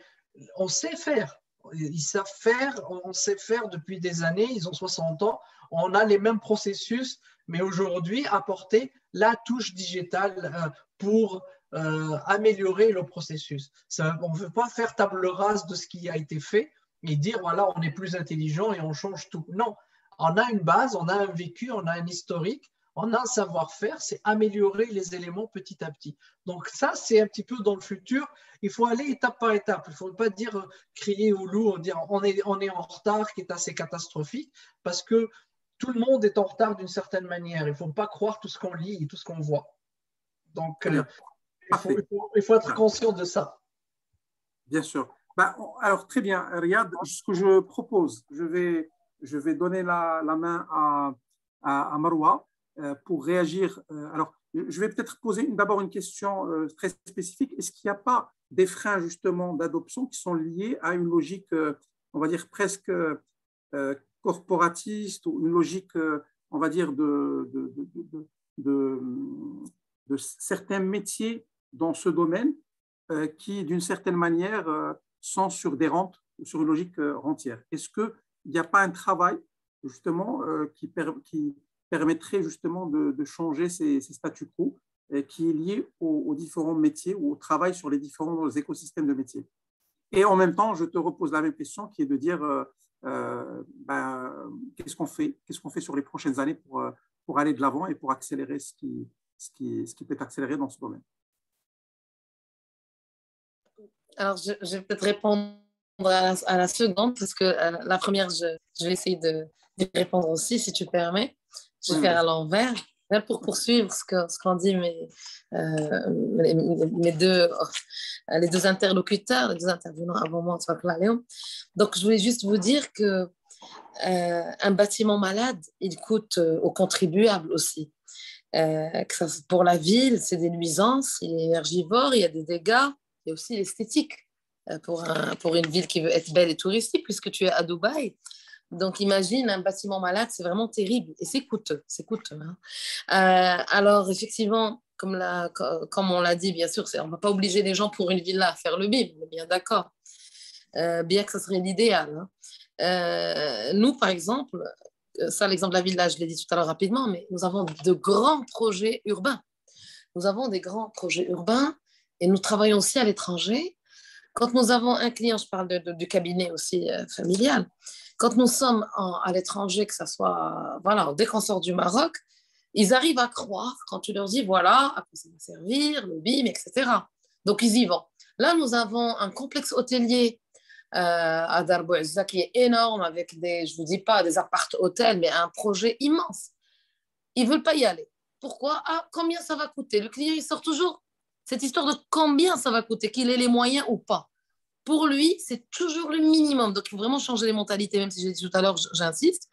Et donc, il faut, je pense, dans ce sens, pour avoir des actions claires, je vais rapidement les dire. Donc, obliger, à mon humble avis, donc j'en ai noté quelques idées, en effet, obliger les grands projets, donc dans les secteurs, que ce soit public ou privé, à tout simplement, on les oblige soit ils vont procéder au BIM. On peut même, je ne sais pas, défiscaliser une partie. Peut-être qu'ils vont payer moins d'impôts s'ils vont payer un BIM manager ou un procédé BIM, etc. Mais en tous les cas, il faut que l'ordre des architectes travaille comme il impose un carnet de chantier, qui est le cahier de chantier, qui est payant aujourd'hui. On peut rajouter une petite, un espèce de document, comme je l'ai dit tout à l'heure, je ne sais pas, obligé pour avoir le permis d'exploitation du produit ou d'habiter, etc., d'avoir aussi ce document. Parce que si on a un bâtiment, si on a son carnet de santé, c'est une nuisance en moins, ça coûte moins aussi à la ville. Donc, il faut, ce que vous avez dit aussi, chers confrères architectes, sensibiliser, ça je l'ai noté aussi avant, par exemple, valoriser, donc on a ce devoir de sensibilisation. On ne va pas faire une omelette sans casser des œufs, on a du travail à faire. Comme vous l'avez dit, ça serait super de passer direct effectivement au WICA. Et les architectes ont cette mission, les constructeurs, je pense que tous les acteurs du bâtiment doivent valoriser et séduire l'interlocuteur, le client. Vous l'avez dit aussi tout à l'heure, M. Belkacemi, vous m'avez dit que vous avez formé d'abord les personnes qui sont avec vous, après c'était les managers, après finalement, si j'ai bien compris, c'était plutôt aussi à une échelle plus grande. Donc séduisant-les, effectivement, valorisant, comme vous l'avez dit aussi, chers confrères architectes, pour leur dire que voilà, avec ton BIM, c'est génial, tu es tranquille. C'est comme une garantie. J'achète une cafetière ou j'achète quelque chose avec une garantie. On est surtout dans un siècle où on achète les choses et on les jette quand elles ne marchent plus, mais une maison, un hôtel ou un complexe hôtelier, c'est beaucoup plus complexe, surtout, comme j'ai parlé tout à l'heure des plans de recollement. Imaginez un grand hôtel ou un complexe hôtelier qui est une fuite et il va casser tous les murs, alors que s'il avait fait dès le départ une modélisation, une maquette, on va dire intelligente, qui montre les points chauds, les points froids, robinet bard, il va rapidement venir intervenir, etc. Donc, changer les mentalités, vous l'avez dit plusieurs fois, Cizoël, effectivement aussi, adopter de nouvelles habitudes, je parlais de défiscaliser, c'est vrai. Voilà, alors concernant effectivement les corps de métier, la première question que vous m'avez posée, donc j'ai terminé, je pense, un peu sur les idées. Non, mais c'est très lié, Maroua, oui. parce que tu as parlé justement de contexte les promoteurs ou dans certains cas des corps de métier qui aujourd'hui, c'est un coup de plus, sont derrière, que ce soit. Fiscalité, voilà. ولا يديروا اون فورماسيون لو ستاف ديالهم نقدر نمشي انا عند ان غران كابيني اللي تيبني اكسيتيرا اوسي ونقول له سي تو في لا فورماسيون بيم لو ستاف ديالك ما تخلصش الضريبه هذا العام جو بار جو سي با سكي سي en Europe le plus souvent pour Pinot pour les grands groupes L'Oréal etc بني لنا ان موزي ونقصوا لك الضريبه حنا نقول لك فورمي الناس ديالك ونقصوا لك الضريبه شي واحد حتى هو اللي غيبني اوتيل غنقول له ما غتخلصش 8% ولا هذه الا خلصتي الا طون باتيمون عنده داك الكارني دو سانتي بيم بحال الجلبه بحال دابا il faut qu'on se fasse vacciner aussi pour le bien ديال الارض ديالنا donc voilà moi ce que je voulais juste vous dire rapidement par rapport à juste à Dubaï ils n'ont pas raté la case architecture parce que vous êtes séduit aussi par Dubaï c'est vrai que c'est une belle ville mais ils ont raté le coche concernant l'urbanisme. C'est un autre débat. On n'en peut pas. Voilà, pour moi, c'est une ville. L'État, ça y les bâtiments champignons, parce que c'est le trottoirs, les trottoirs, etc. Moi, j'ai plus confiance en nos architectes, effectivement, que ça n'a pas de imaginez, quand je voyais une villa à Casa, ça ترجع ب5 رجع toujours les villas سمحوا لي كترجع ب5 متر 5 متر 4 متر من هنا on est ligoté. Si vous voyez n'importe quel يا هادشي عندنا غير حنايا on nous ligote في شي حوايج. Mais si on veut faire du beau, des choses où on peut aller un petit peu, il faut vraiment revoir tout ça. Mais en revenant au BIM, changeant les mentalités, formation, obligé, défiscalisé. Et à mon humble avis, non, il n'y a pas de corps de métier, ça va déranger. بالعكس. C'est-à-dire, imaginez معلم نجار أو معلم بناي أو صباغ اللي حتى هو براسو غادي يعرف شحال ديال السلعة غيشريو شحال من الصباغة غيشريو اكسيتيرا.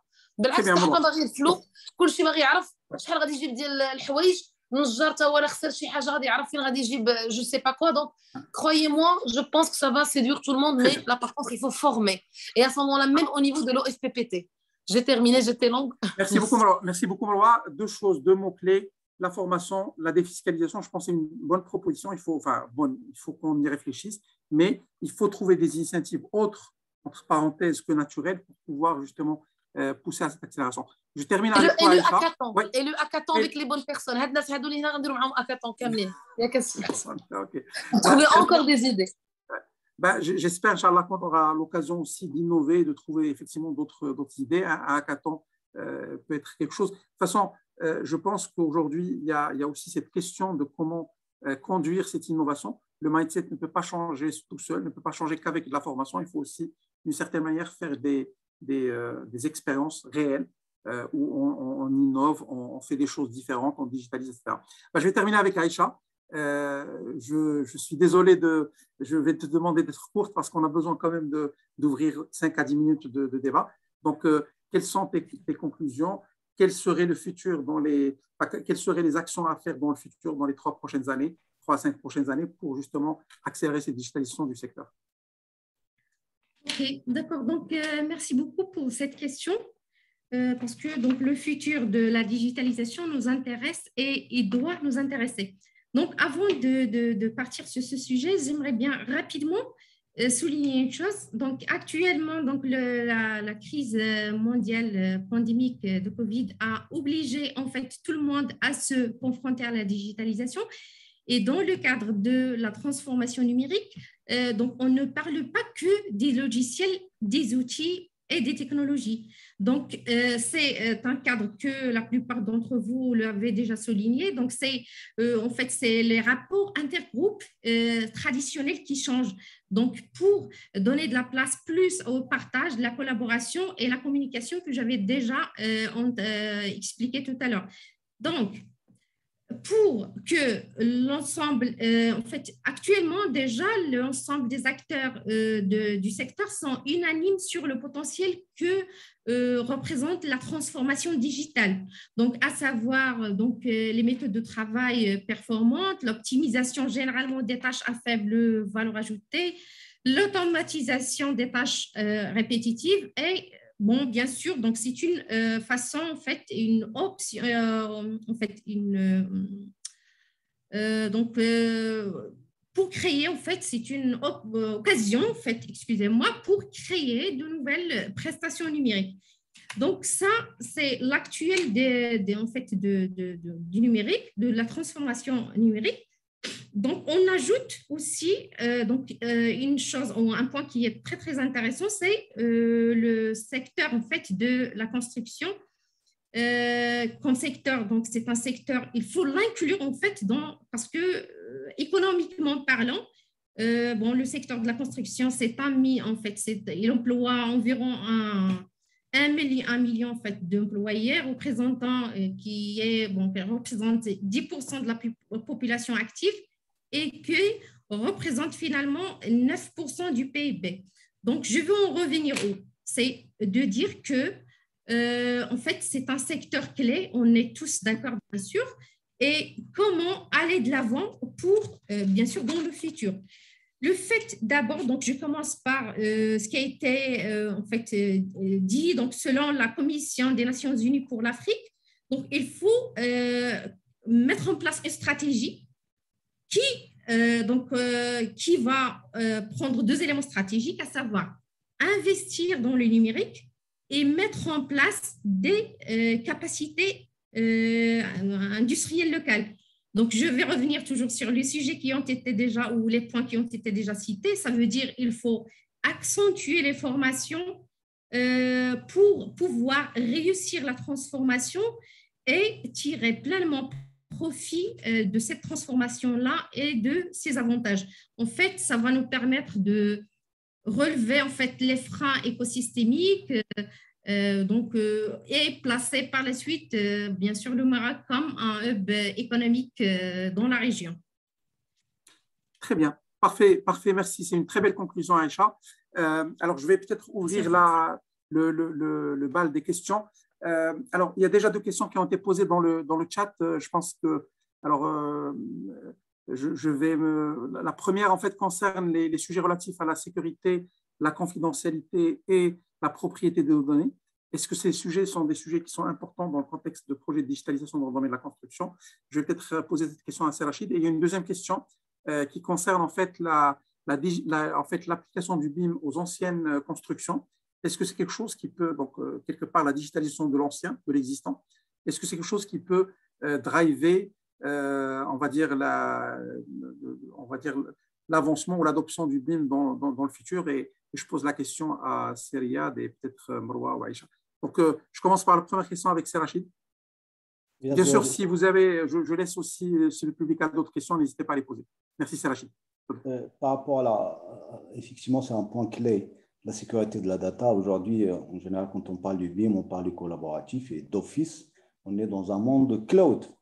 Le collaboratif, c'est du cloud. Et en général, les serveurs, ils sont hébergés ailleurs. Et donc, d'office, on se pose la question de la propriété de la donnée.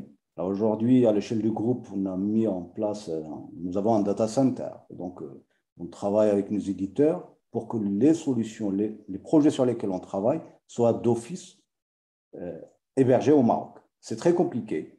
Nous n'avons pas toujours l'infrastructure télécom que nous devons avoir, je dirais tout simplement.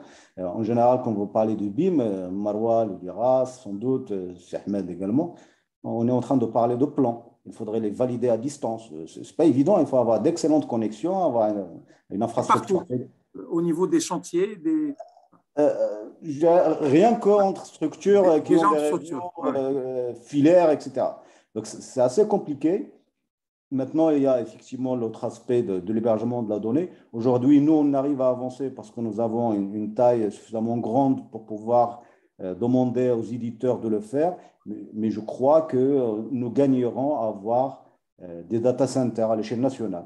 de grande taille pour héberger notre patrimoine finalement et notre donnée. Marwa parle beaucoup de patrimoine, j'adore cette expression. Donc, c'est pour pouvoir valoriser et sauvegarder ce patrimoine, on a intérêt à l'héberger dans nos propres, en tout cas à l'échelle nationale. Maintenant, gérer la sécurité de la data, les accès, etc., c'est des choses qui sont, je dirais, rentrées dans les habitudes. On arrive à le faire pour la banque.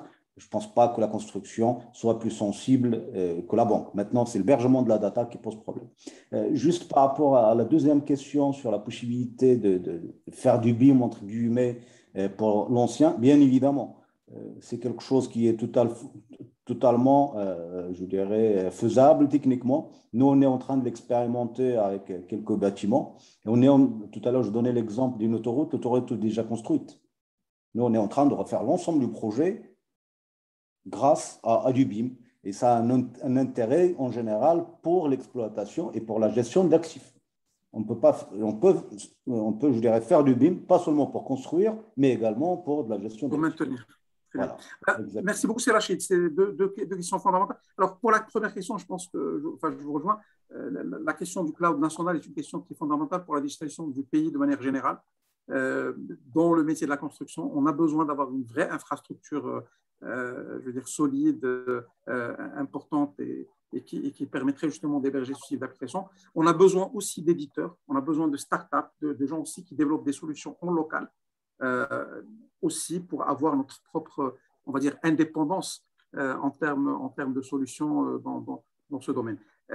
Sur la deuxième question, je pense qu'il y a aussi un volet, et c'est sur peut-être ce volet que je vais interpeller Seriad, c'est le volet, on va dire, est-ce que la loi peut pousser, en tout cas pour les grandes infrastructures, peut pousser imposer d'une certaine manière cette accélération de l'utilisation de l'existant. Parce que l'enjeu est clair. Il y a un enjeu de maintenance de ces équipements, il y a des enjeux de sécurité qui peuvent se poser, de coûts de maintenance. Donc, est-ce que c'est quelque chose que vous pensez être pertinente pour, on va dire, accélérer cette digitalisation?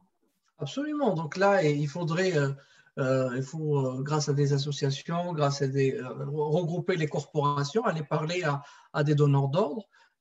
Les lois, comme partout, comme ici au Canada ou en France ou en Angleterre, ça a été toujours de façon progressive. C'est-à-dire en Angleterre, ils ont commencé en 2010, mais ce n'est pas pour être imposé en 2010. Il y a eu une première imposition en 2012 avec des projets d'une certaine envergure. Et après, jusqu'à 2016, où ça a été jusqu'à la petite maison dans la prairie, où on imposait le BIM. Donc, il faudrait une loi qui va être progressive. Ici, par exemple, au Canada, ça a commencé en 2016, l'obligation, sur un projet de certaine envergure. Et là, le plan d'action, le roadmap est tombé il y a à peine un mois. Ce sera obligé pour tous les projets d'infrastructure. Et ça va être une obligation totale et générale entre 2025, autour de 2025 sur bâtiment, c'est déjà obligatoire depuis 2016.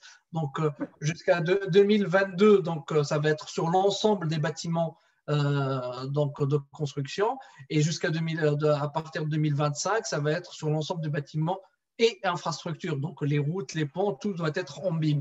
Donc, mais il faut dessiner un roadmap. Donc la partie stratégique revient aussi. Donc savoir comment orienter cette obligation-là. Je pense qu'il faudrait des formations, il faut des accompagnements, il faudrait des professionnels avec des retours d'expérience pour qu'on puisse arriver à ces fins-là.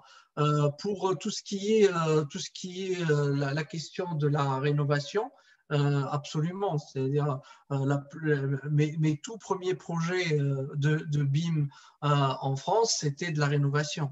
Donc, on ne construit pas à Paris, elle était déjà construite déjà, donc c'était essentiellement de la rénovation. Il y avait très peu, à part la Fondation Louis Vuitton, j'ai eu l'honneur d'être BIM manager, gestionnaire de projet. Les autres projets, c'était de la rénovation, le siège Google à Paris. Il y a plein de rénovations, donc avec les bâtiments Haussmanniens. Aujourd'hui, avec les technologies du nuage de points, on peut capter la réalité justement pour tout ce qui est reverse engineering. Absolument. Donc, on peut faire des routes, des ponts, des barrages, des bâtiments. Aujourd'hui, la technologie, elle est mature. c'est les processus et les mentalités, comme disaient Marwa et tous les confrères, qui sont un petit peu à travailler. Et c'est là, on les accompagne petit à petit. J'ai aucune. Le Maroc, moi, j'ai l'honneur de travailler avec Rachid depuis maintenant pas mal d'années en tant que partenaire avec Novec. Je suis fasciné, j'ai vadrouillé, j'ai eu la chance, alhamdoulilah, de travailler un peu partout dans le monde. J'ai fait l'aéroport de Singapour, l'aéroport de Doha, des stades aux États-Unis. Donc, j'ai travaillé sur plusieurs projets et je vous assure que le Maroc peut être fier de ce qu'il est en train de faire. La preuve, on est rencontrés, on se voit ici. On n'est pas. Maroc, pas du tout en retard. C'est-à-dire la preuve, on est là. C'est-à-dire dans la réflexion déjà, il y a un état d'avancement, il y a des initiatives. Je suis venu à plusieurs reprises au Maroc, il y a des initiatives. J'ai vu la mairie de Casa, c'est des initiatives. Donc les lois, chacun avance de son côté. Maintenant, voilà, c'est regrouper toutes ces forces avec Jalil, ce qu'il est en train de faire, avec Rachid et Novek, ce que vous êtes en train de faire. Donc il y a avec les associations, chacun est en train d'avancer de son côté. Il faudrait regrouper toutes ces forces-là et aller de l'avant. Mais comme je dis, chacun apporte quelque chose, une pierre à son édifice. Mais j'ai aucun doute du succès de la digitalisation dans les très prochaines années. Donc, il y a Merci beaucoup, Riyad, pour cette note de confiance. Tu sais, en fait, le fait de critiquer, c'est plus dans une logique d'exigence vis-à-vis de notre pays. Je pense que je comprends tout à fait. Le Maroc aujourd'hui est un pays, je pense, qui avance très vite. Vous avez tout à fait raison. On n'est pas conscient quand on est à l'intérieur du pays. Oui. On n'est pas conscient. Je le dis souvent à la chaîne. En tout cas, franchement, c'est un très, très, très bon, en fait, ce point de vue externe qui nous permet de dire que de l'international, le vue de l'international, le Maroc n'est pas si mal loti et qu'il peut encore aller plus loin. Maintenant, il y a deux choses que tu as évoquées qui sont importantes et ça rejoint les questions des téléspectateurs, bizarrement. La première, c'est le partenariat. Donc, il y a une question qui est autour du partenariat public-privé, société civile, justement pour accélérer. Et ça, c'est une question que je poserai à Aïcha. Et il y a une question qui est relative et bien sûr, c'est Rachid ou Marwa, si vous avez aussi des points de vue là-dessus. Et il y a une deuxième question qui est relative à la formation. Donc, un ingénieur dans le domaine de l'électricité, parce qu'il y a des corps de métier aussi qui sont liés au bâtiment et à la construction. Et en fait, la question, où est-ce qu'on peut trouver des formations? Bon, ça, je pense, Jalil, qui nous suit avec, je pense, beaucoup d'intérêt, pourra nous répondre sur cette question, effectivement, de la formation. Mais bien sûr, vous êtes les bienvenus pour dire qu'est-ce qui se propose aujourd'hui et qu'est-ce qui peut être fait dans les prochaines années. Donc, deux questions, partenariat public-privé, société civile, pour accélérer cette transformation. Et deuxième question, où est-ce qu'on peut trouver la formation et quel type de formation peuvent exister pour accompagner les cours de métier dans leur transformation digitale. Aïcha, peut-être? Excusez-moi, ça a coupé à un certain moment, j'ai écouté juste formation. Ah, ok. En fait, répétez, s'il vous plaît. Il y a une question sur les partenariats publics, privés, société civile. Comment on peut construire ces partenariats pour accélérer cette transformation digitale? Voilà, donc c'est ça la question qui est posée par l'audience. Ok, d'accord, merci pour la question. Donc, dans le cadre justement d'une transformation digitale, il va falloir bien sûr appliquer l'ensemble des acteurs du secteur, à savoir bien sûr l'équipe maîtrise d'œuvre, maîtrise d'ouvrage. Donc, il va falloir justement aller en fait faire un pas pour aller en fait et cadrer les maîtres d'ouvrage. Donc pour moi, je vois que les maîtres d'ouvrage doivent être des connaisseurs dans le domaine. Donc pour pouvoir aller de l'avant pour la commande publique. Donc on ne peut pas bien sûr conduire un changement sans avoir l'implication des maîtres d'ouvrage. On sait bien sûr que l'engagement des décideurs et sa volonté font la clé de réussite de toute la transformation. Et donc, comment faire? Donc, il va falloir aller de l'avant, comme j'ai dit, donc, et aller, bien sûr, participer les décideurs dans le pays, donc, dans la stratégie, les impliquer donc, sur des formations voilà, pour savoir, en fait, quels sont leurs besoins, de pouvoir en fait, être en mesure de créer leur propre charte, par exemple, faire en fait, leur cahier de charge. Comme ça, en fait, ils vont cadrer la commande. Et de l'autre côté, donc, il y a l'équipe du maîtrise d'œuvre qui doit aussi, de leur part, donc, faire maîtriser tout ce qui est contractualisation, donc la convention BIM pour répondre pardon, à la commande du maître d'ouvrage. Donc, il y a des formations justement. Et notamment, donc, il y a l'Open BIM qui n'est pas maîtrisé aussi par tous. Il y a la maîtrise des normes et des systèmes de classification. Donc, comme j'ai dit au départ, donc, il faut impliquer l'ensemble des acteurs autour du digital. Donc, chacun est là, sa pierre à apporter dans l'édifice. Et comme ça, on va pouvoir, bien sûr, cadrer le sujet et aller de l'avant. Donc, le fait de les impliquer aussi, donc d'impliquer le secteur public dans les formations, c'est un point positif et c'est en fait aux associations et aux décideurs dans le pays, bien sûr, de faire ce qu'il faut, bien sûr, voilà, pour impliquer les décideurs dans la stratégie. Très bien. Parfait, Aïcha. Donc, alors, peut-être juste sur le sujet de la formation, si tu permets, donc sur le sujet de la formation, je vais repasser la main rapidement à Serachid parce que je sais que dans ce qu'ils sont en train de faire, il y a aussi beaucoup de travail d'accompagnement des acteurs. Je laisserai aussi peut-être rapidement, encore une fois, en quelques phrases, Marwa parler de tout le travail, on va dire, d'accompagnement dans les domaines des startups, etc., que peuvent proposer.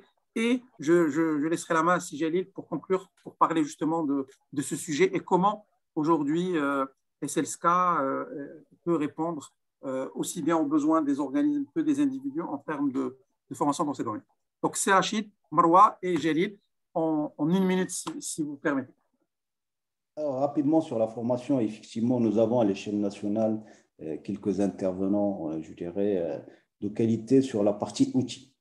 Sur la partie business model, là, c'est plus compliqué. On a eu l'occasion de travailler sur la construction 4.0. On dépasse un peu le stade du BIM, mais sur d'autres niveaux. Et là, on s'intéresse beaucoup plus au business model et ça répond à une partie de ta question, Zuhair, par rapport au rôle des partenariats. Et dans ce business model, on réfléchit d'abord à de nouvelles chaînes de valeur et les interventions des uns et des autres qui changent. Pour l'aspect purement formation, nous, en tout cas, ce que nous faisons, on a essayé de voir d'abord la partie outils. Aujourd'hui, on est très avancé, on a de l'expertise, on commence à s'intéresser à la formation maintenant de nos donneurs d'ordre.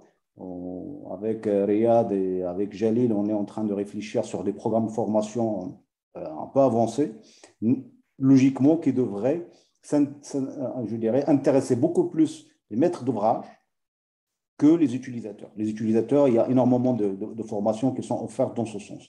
Alors, nous, également, on a pu développer pas mal d'expertise en interne. On a développé des programmes de formation interne et on est en train de réfléchir aussi à la manière avec laquelle on peut les partager avec nos clients, éventuellement avec l'écosystème.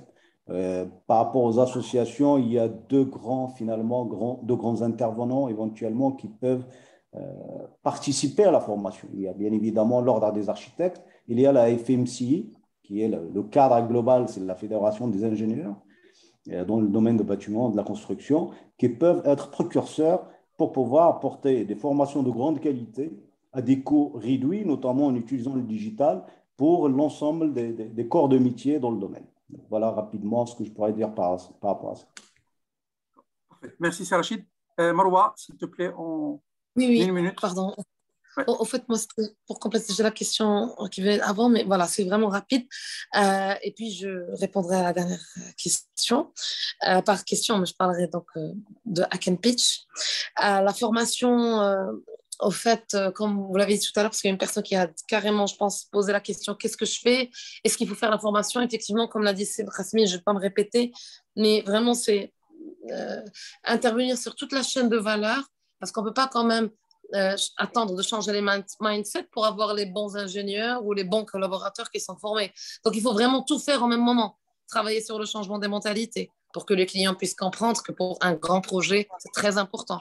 Et puis aussi former les personnes de l'agence, du cabinet, etc. Donc, maintenant, pour la formation concrètement dit, où elle se trouve? Parce que je pense qu'il y avait une question dans ce sens. Ben, il y a des écoles déjà publiques. Il y a le HTP, travaux publics, etc. Donc, qui fait des masters.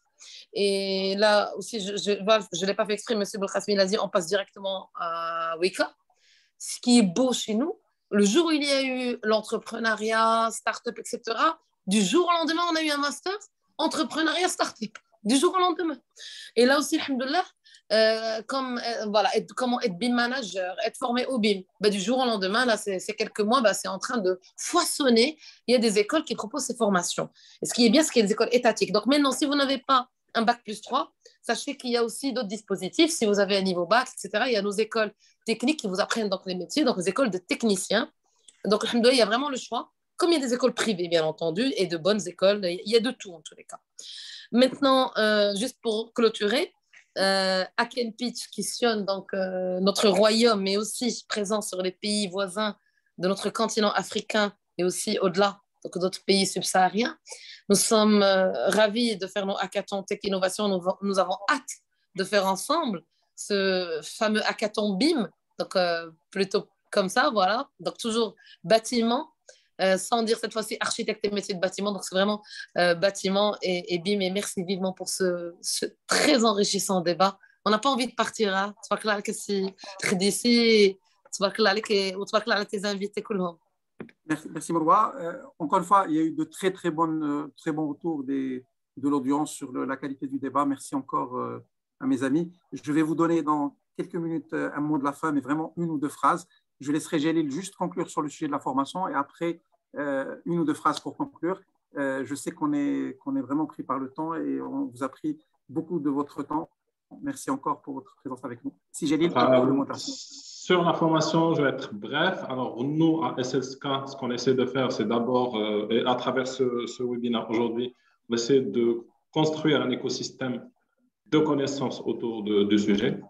Et concrètement, nous, on travaille en profondeur en discutant avec tout l'écosystème pour bien définir les besoins, point très important, avant de lancer des formations à tous les niveaux. D'abord, comprendre le besoin, le segmenter, la cible, est-ce que c'est la formation continue diplômante, niveau Bac+5, niveau Bac+3, les besoins des différentes parties prenantes du secteur. Et les travaux sont bien avancés, notamment avec Rachid, avec Riyad, avec d'autres partenaires, avec Aïcha aussi.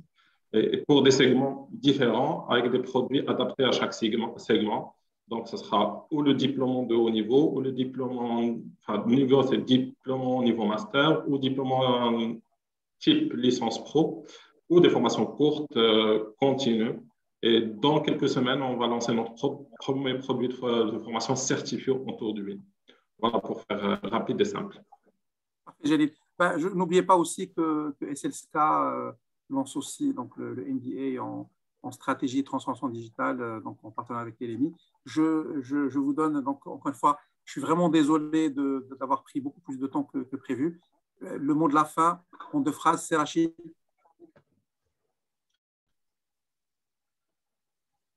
Oui, le mot de la fin, sincèrement, c'était un excellent débat. Moi, je suis ravi de connaître je dirais, toutes les personnes présentes. Marwa, que je ne connaissais pas, Aïcha, et les autres, avec Riyad, et toi, bien évidemment, Zoher. C'est un vrai plaisir. Moi, je profite de l'occasion pour remercier aussi, je dirais, les femmes et les hommes de Novec qui ont su relever le défi. Aujourd'hui, on parle de 80 collaborateurs sur 500, c'est assez énorme. Et grâce à eux, finalement, on arrive aujourd'hui de passer d'une compétence à de l'expertise. Donc, faire des autoroutes, c'est un métier d'expertise. Faire des bâtiments de premier niveau à l'échelle nationale, des théâtres, c'est des domaines qui demandent de l'expertise. Et grâce à eux, et grâce à elles, on a su les relever. Merci infiniment. On aura certainement l'occasion de se retrouver, Inch'Allah, pour une discussion un peu plus étalée sur les plans techniques, sur comment on peut mettre en œuvre ce beau projet de transformation digitale dans ce beau métier. Merci. Merci, c'est Rachid. Le message d'un grand leader qui met en avant d'abord les équipes et ce qu'ils font et le travail des hommes et des femmes. D'ailleurs, je suis très fier d'avoir la parité dans cette table ronde. Donc, je vais passer à Aïcha pour un mot de la fin en 2 phrases. D'accord, ok, merci. Donc, merci Rachid d'ailleurs. Donc, c'est un plaisir aussi de vous rencontrer tous, même si on est virtuel. Bon, pour conclure, comme toute transformation d'envergure, la transformation digitale, elle a un impact sur le secteur et toutes les structures. Pour cela, il va falloir suivre une stratégie, poser des bonnes bases, donc des bases bien sûr des échanges entre les acteurs, que ce soit toujours, on oublie à notre côté, donc bâtiments et infrastructures, pour aborder conjointement les projets en BIM. La transformation numérique aussi doit être assimilée par l'ensemble des acteurs de la filière, que ce soit privé ou public. Et la réussite de ce changement est en étroite liaison avec les formations ciblées et complétées pour promouvoir et pouvoir réussir, bien sûr, cette transformation.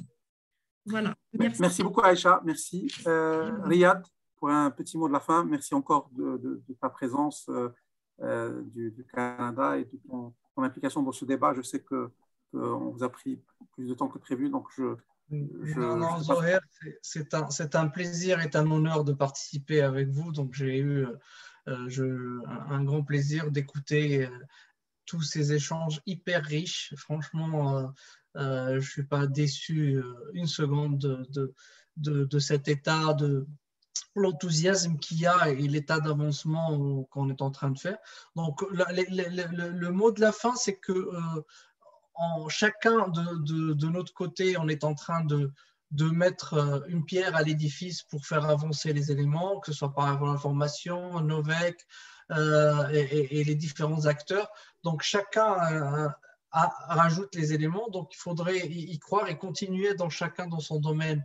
Et en faisant regrouper tous ces efforts-là, on arrivera un jour. Et croyez-moi, avec tout ce que je vois autour de moi, le Maroc peut être fier et très enthousiaste et c'est tout très hyper prometteur de ce qui est en train de se passer dans le royaume. Donc il n'y a aucun problème là-dessus. Et de toute façon, petit à petit, les choses vont se bâtir. Donc côté formation, côté accompagnement, il faut adapter le discours. Moi, j'insiste sur ça. C'est-à-dire, OK, d'accord pour le discours générique de façon générale, il faudrait adapter pour réussir, parler à la bonne personne avec sa propre langue, quel que soit leur domaine. Ne parlez pas BIM pour l'infrastructure, un bâtiment pour l'infrastructure. Je pense que ça, c'est l'adaptation du langage et après, le client, c'est la chose la plus importante. Donc, si on parle bien au client, avec sa propre langue, je n'ai aucun doute de la réussite de cette transformation-là dans les très prochaines années. Merci pour tout. Merci beaucoup, Riyad. On termine avec Marwa, donc un mot de la fin. Je vais te demander de faire une phrase. Bon, juste merci, c'est magnifique. Merci pour tout. Je n'ai rien à dire d'autre. Et si vous êtes des étudiants, sachez que c'est le métier aussi d'aujourd'hui et de demain, du futur, pour le patrimoine, pour des bâtiments, effectivement, pour réhabiliter. C'est très important de l'avoir. Et pour les bâtiments qui vont aussi devenir plus tard un patrimoine. Donc, merci vivement pour tout. Merci beaucoup, Marwa. Je vais terminer juste par rapidement dire que j'étais ravi de et profite de l'expo. Hein. Merci beaucoup. J'ai vraiment été ravi d'être parmi vous aujourd'hui, d'avoir ce niveau d'intervention. Franchement, j'ai beaucoup appris. Je ne suis pas un connaisseur du domaine, mais on a beaucoup entendu parler aujourd'hui sur ce webinaire de transformation de mindset. On a beaucoup parlé de formation, on a beaucoup parlé de data, on a beaucoup parlé de clients. Et je pense que ces éléments sont prometteurs par rapport au futur de la construction et de l'aménagement des territoires au Maroc. Beaucoup d'optimisme, mais aussi beaucoup de défis. On compte sur vous, sur l'ensemble des acteurs pour avoir l'agilité nécessaire, l'esprit de collaboration, l'ouverture et le partage nécessaire pour pouvoir conduire cette transformation de ce beau secteur dans les prochaines années. Merci encore et à très vite. Merci à toute l'audience qui était parmi nous aujourd'hui. Merci beaucoup. Merci. Merci. Merci. Merci infiniment. Merci infiniment. À très vite. C'est un honneur. Merci, Sarah. Merci. Merci. Sir Kasmi, architecte Sir DC, Sir Jalil. Merci à tous Merci. aussi. Donc, on espère, Inch'Allah, se rencontrer très bientôt, Inch'Allah. Ma Srinash. Au revoir. Ça va.